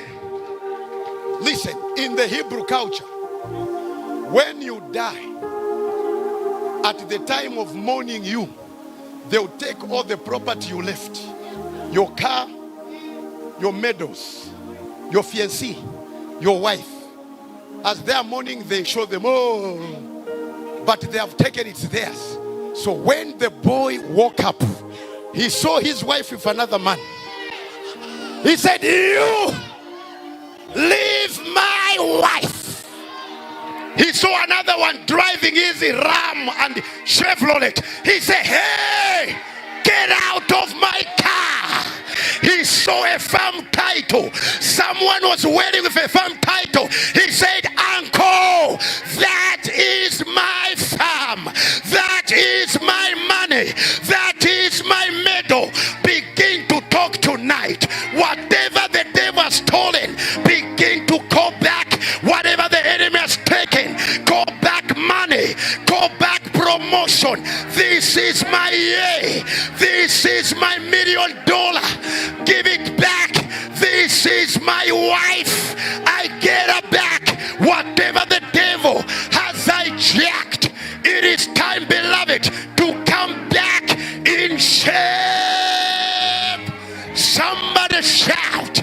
Somebody declare. Declare your miracles. Declare your deliverance. Declare your profit. When you are given life, you don't become quiet. Open your mouth. Begin to speak. This is my year. This is my house. That is my car. She is my wife. These are my members. Whatever the devil snatched, it is time to get it back. In the mighty name of Jesus, we declare tonight the power of Yahweh Elohim. Karabashakaba. Come on, open your mouth and declare. Speak what you want to see. Begin to declare the oracles of the Father. I release upon you the anointing of a carpenter. I speak in the name of Jesus. Every demonic horn scattering your family, scattering your ministry, we terrify them. We throw them down. Rise up. It is my healing time. I refuse to die prematurely. I stop any burial procession. In the mighty name of Jesus, I stop it now. At the border, it is time to go back into the society. It is time to rise. It is time to speak. It is time to prophesy. I declare prophetic anointing. This is an apostolic shift. We shift you tonight from death to life. We shift you tonight from sickness to healthy. I shift you tonight from shame to glory. May God shift gospel outreach. You are shifted tonight. Your ministry is shifted. The heavens are open. The power of the Lord is raising carpenters in the house. The Lord is raising world changers. May the fire of the carpenter come upon your life.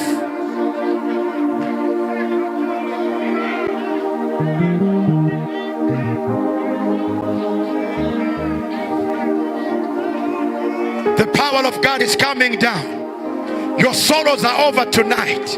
Your limitations are over tonight. Forget about what is happening to your neighbor. The power of a carpenter is released upon you. The power of a craftsman. May God raise you in your family as a man and woman that shall build, restore the family back in the name of Jesus. There's such an anointing in the house. I see the Lord anointing apostles. He's anointing pastors. He's releasing the grace upon every minister tonight. May your ministry shine. May your calling shine. May God cause you to move into your season. Whatever scattered your life, I terminate it tonight. Whatever blocked your path, I sever it off by the anointing of the Lord. There is a divine condensation. The power of God is coming tonight upon the church, upon the ministry, upon apostolic invasion. I release upon you the power of the four carpenters. May God Almighty, it is time to rise up. I refuse to be buried. I refuse to go to the graveyard. I stop your burial procession. I stop it by fire. May all the undertakers that are carrying you to your burial site, I command them now to come to a halt in the name of Jesus. In the name of Jesus. In the name of Jesus. Your funeral procession is over tonight. Your funeral procession is cancelled tonight. A great prophet is among us. The fire of God is all over. I need dashers. The fire of God is all over. Mom, come out of that graveyard in the name of Jesus. Whatever's been buried in your life, I command it to be exhumed. We command resources to come upon your life tonight. Forget what is happening with your neighbor. The power of God is coming down. There are 7 people in the house that are under the anointing. May the anointing overflow upon your ministry, upon your business. The chains are broken in the name of Jesus. Leap out of the coffin. Leap out of the coffin. Leap out. I say leap out in the name of Jesus. It is your time. Oh yeah, something is happening. I say something is happening.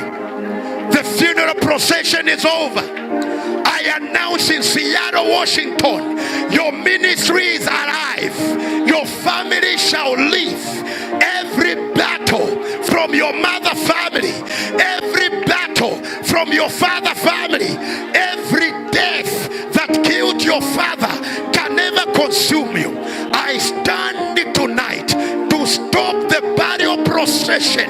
I announce as a prophet, as an apostle, the procession is over. Receive the power, receive the power, receive the power, receive the overflow, receive the overflow. Take it up now. Oh my God. I see chains are broken. I see chains are broken. I see businessmen and women. The fire is all over the house. May you arise in Jesus' name. It is time to go back. It is time to return into the city. Those that thought it is over, they shall see you bouncing back. Your ministry shall bounce back. Your calling shall bounce back. Your favor shall bounce back. Whatever was buried.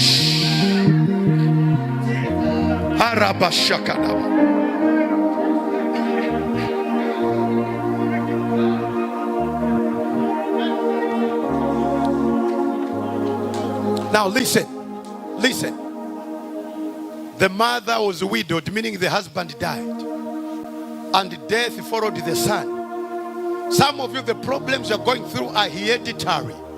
They're in your blood. They were in your father, in your mother. They are now after you. Jesus came with an apostolic invasion. I announce tonight, any generational death in your blood is over. Karaba.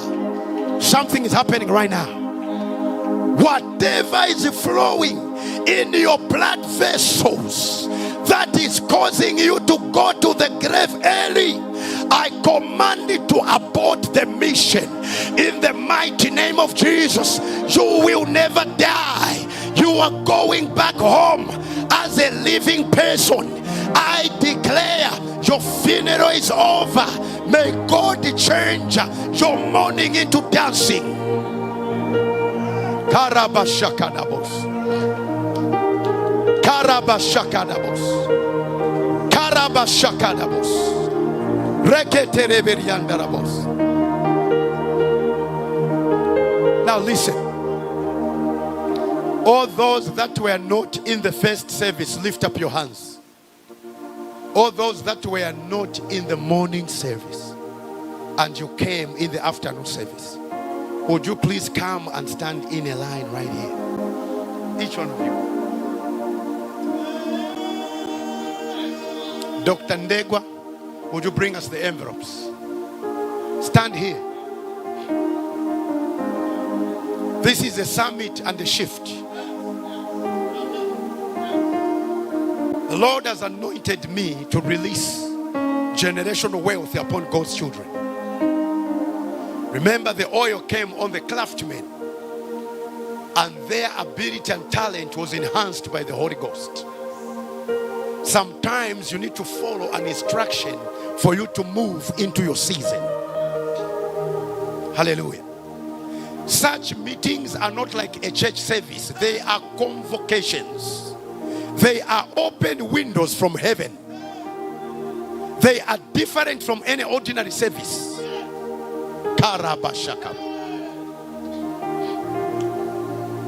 We'll give you an opportunity like we gave in the morning. Those that are in business were sowing $500, others $300, others $200, others $100, others $50 to connect to the oil that is pouring, so that God can change your story and you can become an instrument and agent of change. Hello? This meeting is by faith. The church gospel outreach have gone above and beyond to make sure that we are eating, all of us, and we are in a hotel. Amen.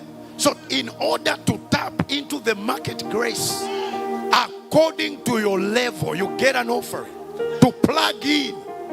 I gave a testimony in the morning of how God opened doors for me in the US when I partnered and gave in a convocation in Louisville, Kentucky. For the first time I came from Zambia and I connected for $200 seed and God opened my doors. I was able to preach in the same meeting with Ben Hinn. Ben Hinn preached in the morning on Friday and Saturday. He preached on Thursday and Friday. I preached on Saturday and Sunday. Same meeting with Ben Hinn. The same car that carried him, it carried me. One time I found myself in the green room with Ben Hinn, where the two of us were about 4 of us, only bishops. Other white people are saying, what is that black pastor doing there? Take him out. We want to see the man. They said, no, he is a special friend with Ben Hinn. And he touched my hands and we prayed together. When a seed opens a door, there is no devil that can block your path. Hello? I'm not a prosperity preacher. I believe in prosperity, but I am called into healing and deliverance. And God has given me grace also to speak generational wealth upon the body of Christ. Without money, ministry is a burden. This involves money. For me to come from Africa, get on an airplane, it's money. But because the money is not still that level, we find ourselves in the economy class. When you pass the business class, there is more room. Their food and diet is different from economy. You say, Lord, what sin have I done that I cannot sit here and I sit there in public? Somebody say levels. If millionaires, 5 of them are in the house of God, can't we fly business? You'll be able to buy business class. You stretch yourself and sleep and lie down. You call meals at any time, not at the series of what those guys are going through. You place your button, they come. You tell them, give me chicken tandoori alakini. I need a pie. This is what I need. They'll bring it because you're in business. They allow you to carry an extra bag because you have paid more. But these other guys, they make sure you are 50 pounds. No more, no less. May God shift you from economy to business. May the anointing of a craftsman come upon you. I take you to cloud 9. Oh, you didn't hear what I said. May God shift you today from economy into the business. Every one of you, I want you to take this envelope. Man of God, can you help me give them envelopes? Each one. Fast. Hurry up, man of God. Bishop Isaac, do we have the oil with us today? Because this is a grand finale, I want to pray for you and go home and pack my bags. In the morning, I fly out. I have finished my mission and I want to lay hands on you and deposit the Shekinah glory, the power of a carpenter, that next year, as the Lord wishes and wills and I come back, I will hear many testimonies right here. The envelopes are done. Bishop Isaac, the envelopes are finished. Where are the envelopes? Can you bring the envelopes? Give the people right there. Whatever God has put in your heart. You can put a $500 seed, a $300 seed, a $200, $100, and a $50. Connect according to your level. But don't listen to the devil tell you to get a lower class when you can go to the business. Father, this oil, as we anoint your people, We declare the anointing of a craftsman, the power to jet out of the casket.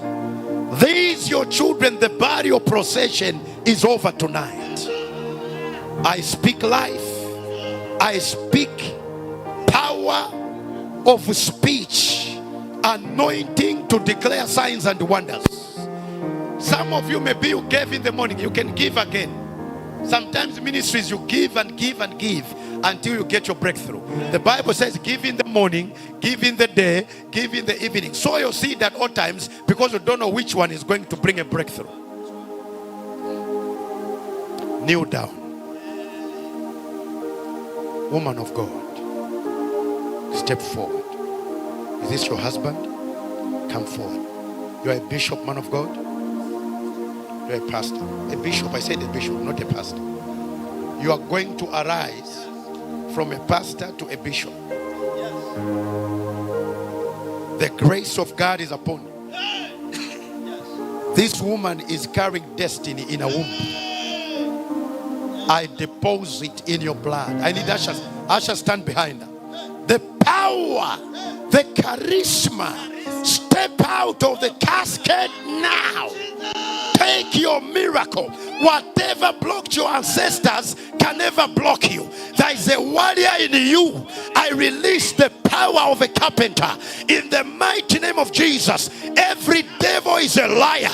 It is your time to break loose. I deposit in you the power of a workmanship. Give us, can you give us a wrapper, please? Can you give us a material? Women, where are you? Give us those covers.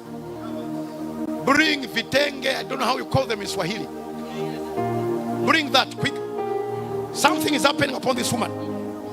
Whatever blocked you, I loosen your spiritual womb, and the demon of barrenness, I command you to leave you now in the name of Jesus. The power of the anointing, the Shekinah glory is coming upon you. Every serpent spirit that swallowed your destiny, I command it to vomit now. Put her down, put her down, put her down. Leave her hands, leave her hands, leave her hands. Favor is coming. Don't put her hands, just leave her hands and watch. These hands will handle millions. Bring the oil. I put in your hands the oil in your legs. These legs will go very far. I open your doors. Break the chains in her life now. Break them up. Every chain of limitation, break it up. Break it up. At the count of 3, the chain is completely broken. 1, 2, 3. Break it up. Break it up. Break it up. Break it up. The battle in your life is over. And somebody celebrate Jesus. There is a millionaire right there. Bring the oil. Archbishop Machari has gone. Can you call him in? I see oil in your hands for wealthy creation. Your family has been singled out by God to become beacons of hope worldwide. I deposit in you the power to bounce back. May you leap out of your coffin. Whatever has put you in a casket, I command it to rip asunder. In the name of Jesus, there is an apostle in you. Receive the grace. Somebody stand behind him. There's an apostolic anointing upon you. There's an apostolic. Mama, can you move out? Move out. Move out. There's an apostolic grace. Take it. More. More. More. More. Touch and feel him, Lord. With your power, new dimensions are opening upon you. Break the chain. Break it up. Break the chain. Break it. Every struggle in finances is over. Break it up. I said break it up. It's over in Jesus' name. Bishop, Archbishop, can you go from that side? Let's begin to come. Let's surround people. Bishop, join me. You are healed, number 1. Number 2, man is coming in your hands. Get your miracle. Somebody stand behind him. Take your miracle, sir. Take your breakthrough. We put this oil. You are leaping out of the casket. I deposit in you the power of a carpenter. I see you in the workshop. May God give you power. The oil is all over you, sir. Get your breakthrough. Get your breakthrough. Get your breakthrough right now. Get your breakthrough and your miracle. Yes, take it up now. Every struggle is over. Generational powers are broken from the sole of your feet to the crown of your head. Take your miracle now. Take it up. At the count of 3, you are delivered. 1, 2, 3. Loosen up. Somebody, can you move his shoes and anoint his legs? Man of God, go ahead. Bring the oil here. Those feet, I see a chain in these feet. Put oil in the feet and bless him. There is a powerful prophetess in you. Your prophetic ministry is about to overflow. The Lord is about to fill you with the Shekinah glory. I declare and I prophesy in the name of Jesus, it is your season to fly higher. May God command you to leap up from any demonic casket. In the name of Jesus, leap out.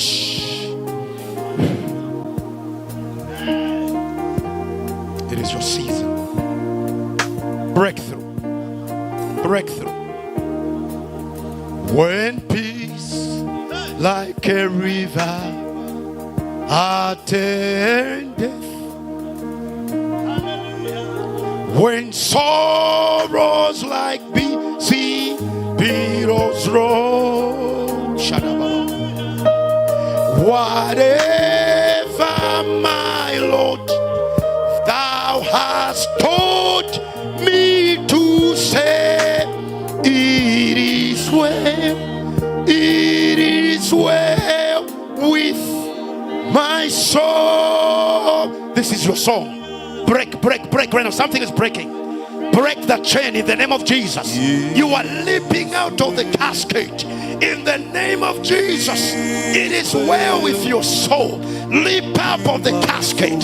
Step out now from any confusion in the name of Jesus. The power of the Lord. Yes, take your breakthrough. Take it up.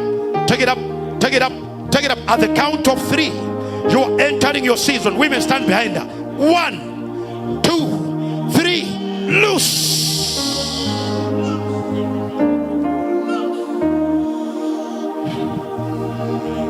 When peace like a river attendeth my way, when sorrows like sea billows roll, whatever, my Lord, thou hast taught me to say, it is well with my soul.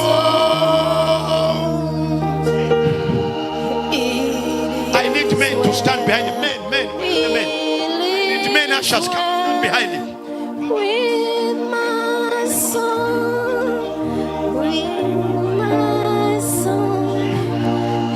Take your breakthrough. Take it up. Take it up. Take your miracle tonight. Hey, your music will go all over the nations of the world.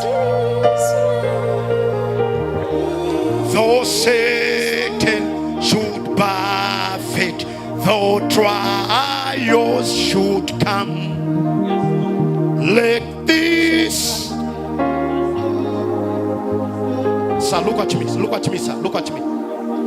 Your battles in ministry are over today.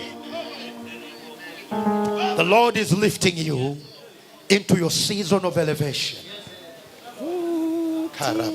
Bring them here. Bring them here. Your season, mom, to shine has come. I see a spirit of a snake from your mother family. It has been swallowing your miracles. Tonight I declare, this is your deliverance. May every serpent leave you now. Every serpent go. Every serpent go. Every serpent, go. Get out of her. Out. Out. Get out. Leave this woman right now. We bow before your throne. Get your breakthrough. Women, stand behind them. Fire. Fire. Put her legs straight. I see chains breaking. The Lord is moving. Every battle in your spirit is over. I declare financial overflow. Take it now. By fire, by thunder. Hey. Ushers, follow me. Ushers, follow me. Follow me. Fire. Fire. Fire. Fire. Fire. Open doors. Take your breakthrough. You are out of the casket tonight. I pull you out of the casket. Your family, your finances is out of the casket right now.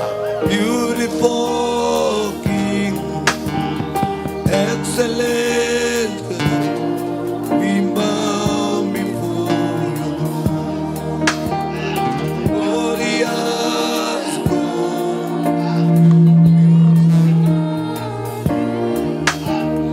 Take your breakthrough. Take your breakthrough.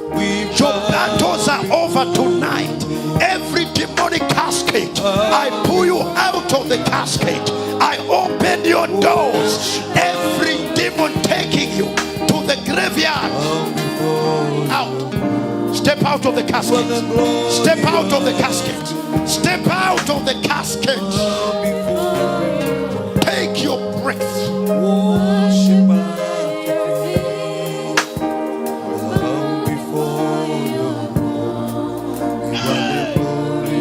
Feed him, Lord, with your power, potential.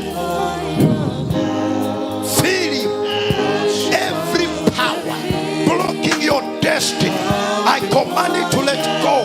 Step out of the casket. Yes. It's your season. It's your season. It's your season. Beautiful King, excellent.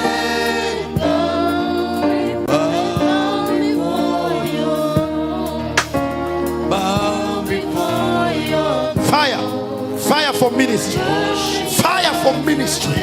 The power to be a carpenter. May God give you the power to rebuild generations.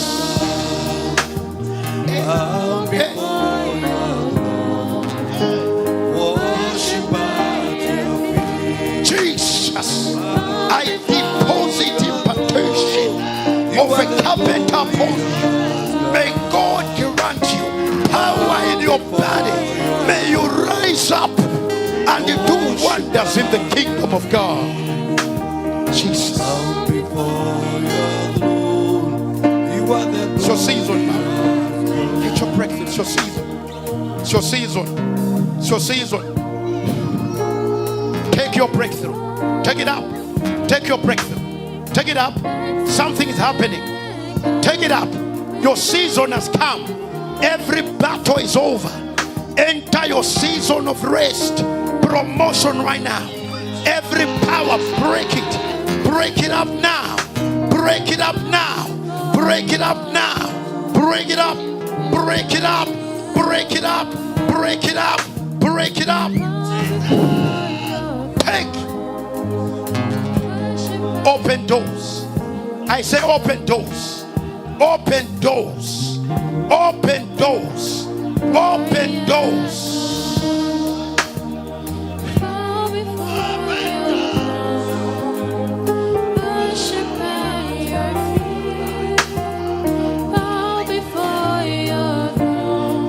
You are the glorious God.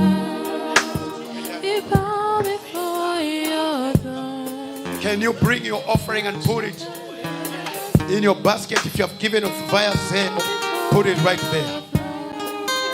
I bless you, man of God, as a voice to the nations of the world. May you carry the anointing of a craftsman. Take it up now. Now, double for your trouble. The river is overflowing. Take Take it up. Now.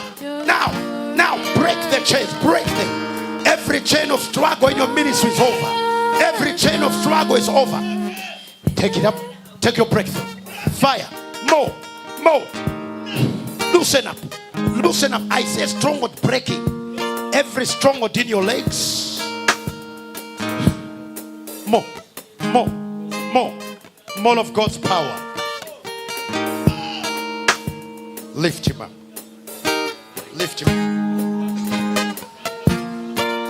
I said lift him up. Look at me. You're a pastor. Are you a pastor? You're a pastor. How many albums have you produced so far? Albums of music. 8.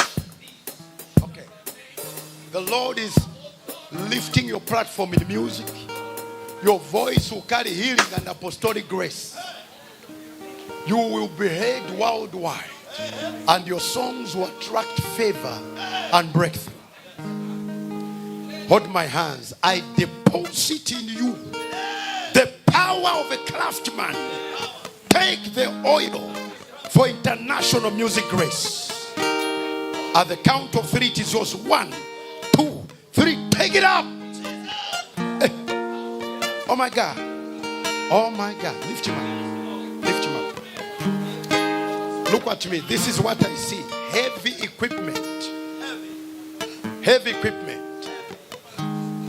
It will be done for evangelism and gospel outreach. I release it upon you. May God release in you the Ohariab men that shall undergate you. Take the oil. International favor. Take it up. You are pregnant of destiny. Now. More.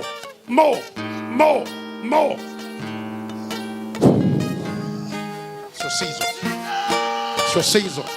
I said it's your season. Put him down slowly. It's his season. Put him down slowly. There's such an anointing in the house. A divine condensation. Mama, today you are drunk with the power of God. You sleep very well. You will have a powerful dream tonight. When you wake up tomorrow, every chain in your bones has been broken. I see you go through any satanic limit from your mother family. You have gone beyond the limitations. You are out of the casket and you experience life and resurrection. Put your seeds right there in the basket. Each one of you.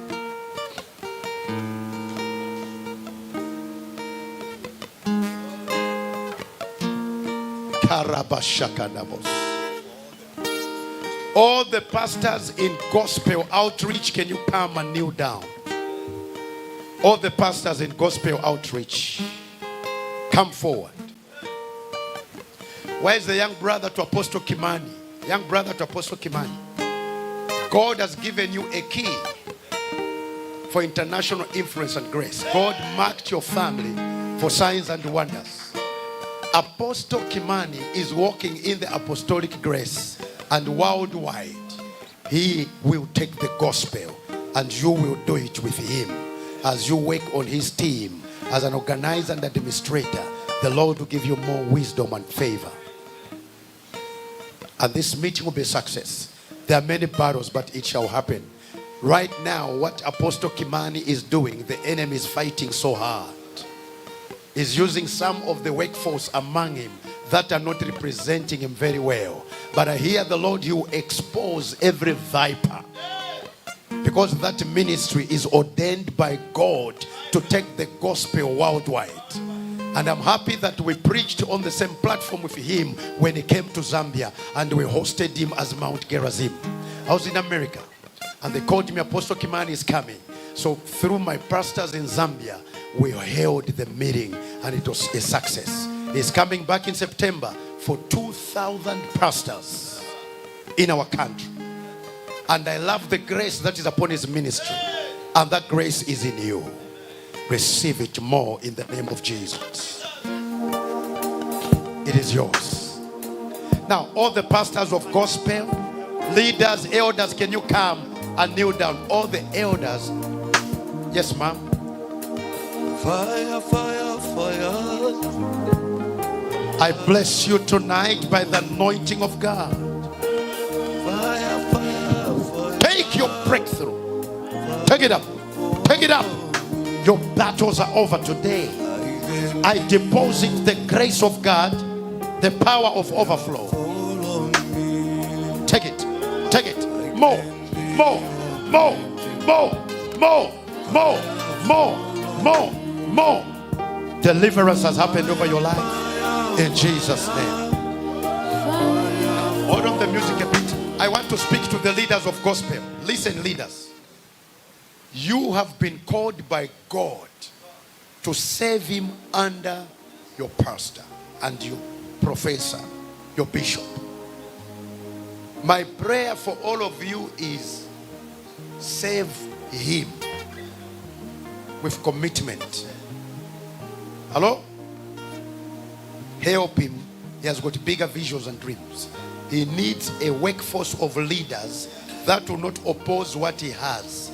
Some of the things you speak to, they will not make sense. You might oppose them, but God has spoken. At the level that is operating, he needs you to buckle up your seatbelts and mount to the higher room where he is. Are you hearing what I'm saying? Honor him and support him financially and with your prayers. Pray for him. Ministry is not a game for kids. It needs men and women that understand. Father, we put the oil upon these leaders of gospel. That let's do it together. Let's do it together. Give Archbishop Macharia to put oil upon them as I speak a prophetic word.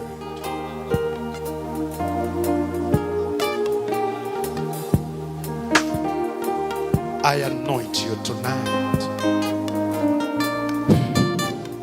Somebody stand behind that. The grace of God is overflowing upon you. Take it now.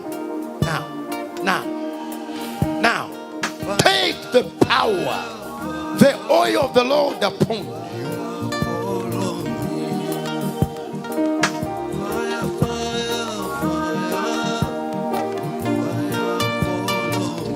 Take other secrets.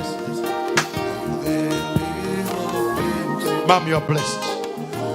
Your children are blessed. Your ministry is blessed. Everything about you shall flourish. I deposit in you the power to stand strong. You are out of the casket. May you carry life. Carriers of glory. Midwives of this generation.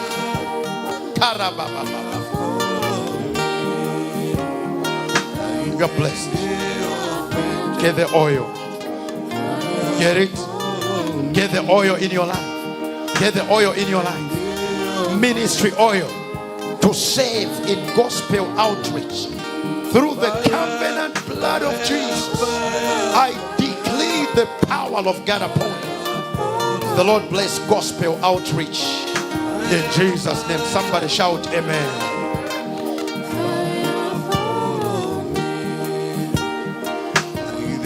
I declare Gospel Outreach International is an international hub. This is an international well. People who come from the north, from the west and south, and look forward to annual convocation. May this convocation become historical. Let them carry the ancient power, the oil of deliverance and healing, impartation and favor. In the mighty name of Jesus, may you mark this calendar, Jehovah, with your holy finger, that the people shall declare, this is the finger of God. No more competition. Every fellow magician fighting this ministry, I cancel their powers. May God release the power of an apostolic shifter. We announce this apostolic annual convocation. The Father, it is legally endorsed by heaven. We speak financial doors for this convocation. Raise millionaires, raise apostles, raise prayer warriors. May you raise marketplace leaders. Father, we bless your name. In the name of Jesus, we declare the grace. We declare the expansion. In Jesus' name, so shall it be. Somebody shout amen. Thank you, Bishop Isaac Ndegwa, for inviting me. Thank you, all the leaders. You have been phenomenal. Thank you, our dad, Archbishop Macharia, and all the bishops. I love you. Tomorrow, I'm going back to our country, and I am looking forward to more meetings. If I did a good job, you invite me again. But if not, it means we might meet at some time. May the Lord bless you. Hallelujah.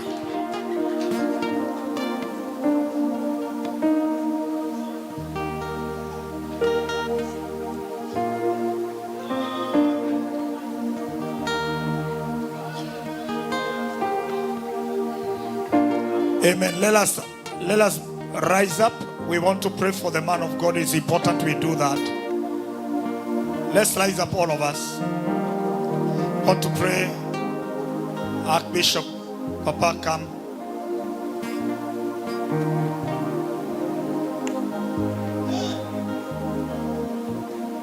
Amenena mwenyewe.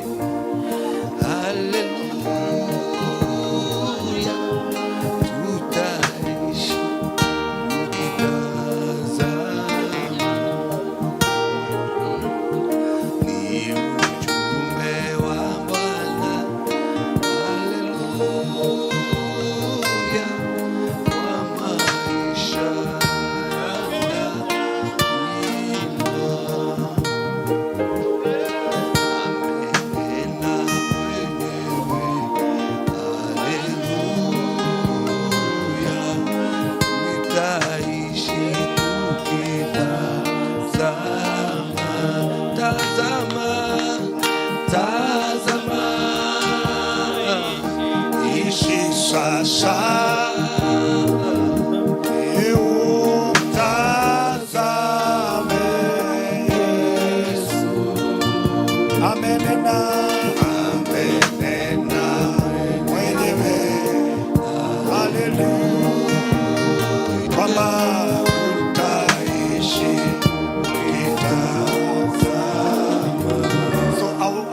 all of us, we raise our hands and our Papa will lead us to pray for the man of God.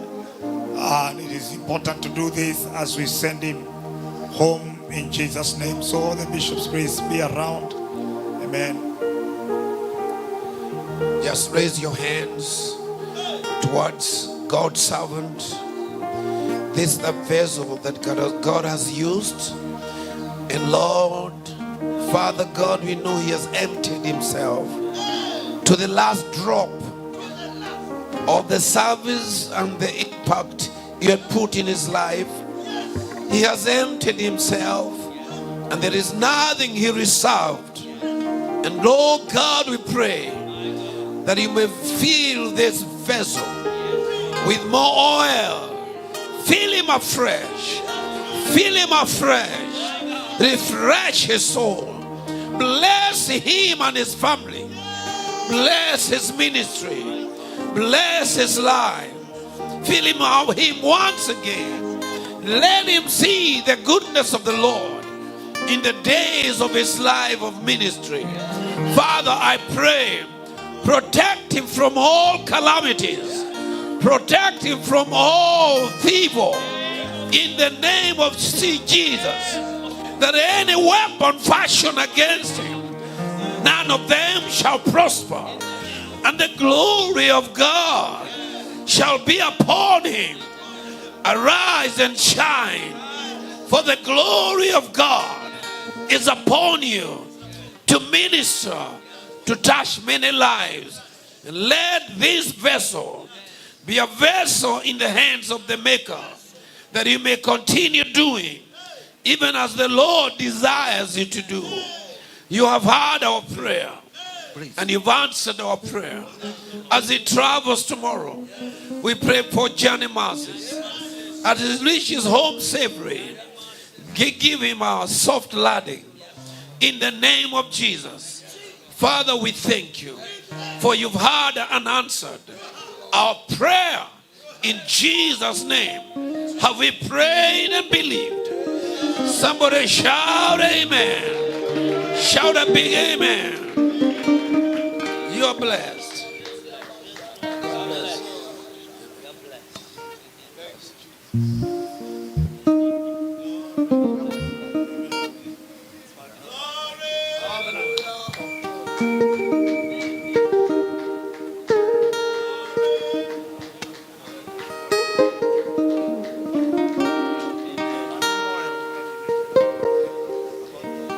Archbishop, just before you leave, I know we are ending up. Just pray for our bishop because of the work he is doing for us as we wind up.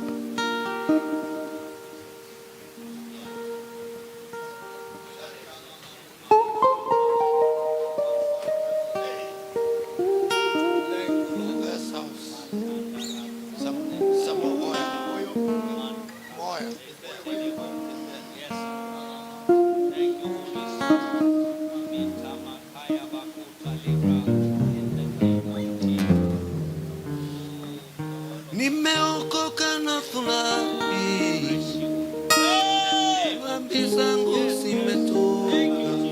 Almighty God, your servant, your son, who prepared this meeting, not single-handedly, but as a team of men and women, men of your choice.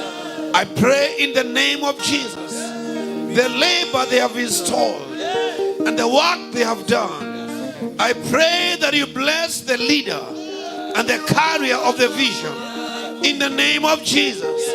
Fill him more, fill him with more anointing, fill him more with more understanding, fill him more with the fear of God, fill more with discernment, fill him more with wisdom, even revelation knowledge. Open doors for him, open floodgates for him, open the windows of heaven, pour him a blessing. Let there be a visitation in his night dreams. Let there be a visitation in his going out and coming in. Let him know that your hand is upon him. Bless him abundantly. Bless his life. Bless the servants of God that serves under him. Remember them individually. Cause them to see your goodness in the land of the living. For you are God, and beside you there's no other. Thank you, Father, for hearing. And thank you for answering. In Jesus' name, you're blessed. You're blessed. Arise with power. Arise and shine. For the glory of God is upon you. In the name of Jesus, let everything that you touch with your hand prosper. Let it be accomplished for the glory and honor of God's name. In Jesus' name, amen. Just hold on. I would love also to call Grace and Mark. I want the people to pray for you. They took care of me in these 7 days. Mark went, he took leave days off so that he can take care of me. They never worked for the whole days. They took me to the Space Needle cruise. I have eaten in powerful buffets. Everything they've done, marvelous. And I want you to bless them. Kneel down, Mark and Grace. Grace is the one who connected me to Bishop Nego. Man of God, can you declare blessing upon them? Father God, in Jesus' name, we thank you for Grace and Mark. These are our children. We give you praise that through them, Lord, dear Father, we are connected as your servant. They became the platform, and we thank you for their journey together. Lord, as we look forward for a great day for them, Lord Almighty, for hosting the servant of God, we want to declare an open heaven over their lives. They will never lack. Lord, dear Father, we declare abundance. of finances. Wealth will locate their address. In the name of Jesus Christ. Lord Almighty, every hour, the whole week that God Almighty, they've given towards supporting your servant and giving him a space. Lord, we pray, let them experience the turnaround of their lives. Nobody, Lord Almighty, housed your servant and their lives remain the same. God, we have a history. We are witness of this. And therefore we pray for grace. We pray, Father God, for Mark. Bless them and give them an open heaven. And we declare, Lord Almighty, they will never regret this week. They will never regret, oh God. They'll experience a turnaround of their lives. And therefore we bless them together, Lord, dear Father, with their families and where they come from, oh God. And we declare, Lord, dear Father, they have wings to fly. In Jesus' matchless name we have declared. Amen and amen. Thank you. Let's pray for Reverend Ruth, because she will be traveling for a mission, and she requested that we pray for her. Reverend Ruth, you can do that. Amen. Amen. Amen. Bishop, do you want to declare something?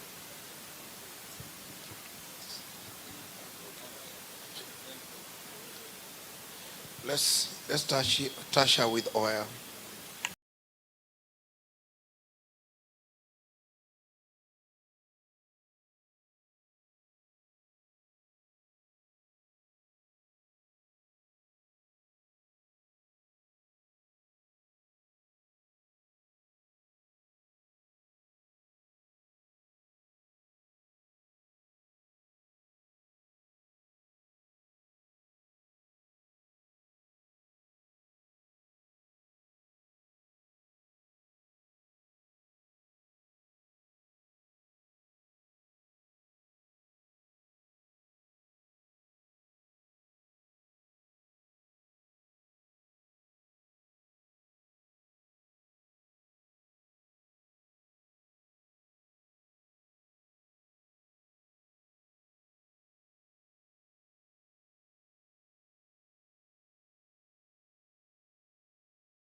In Jesus' name. Amen. God bless you.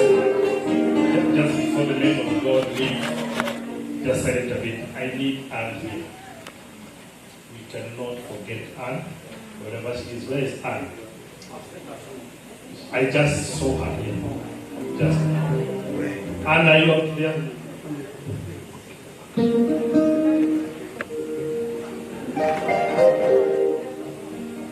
She's there?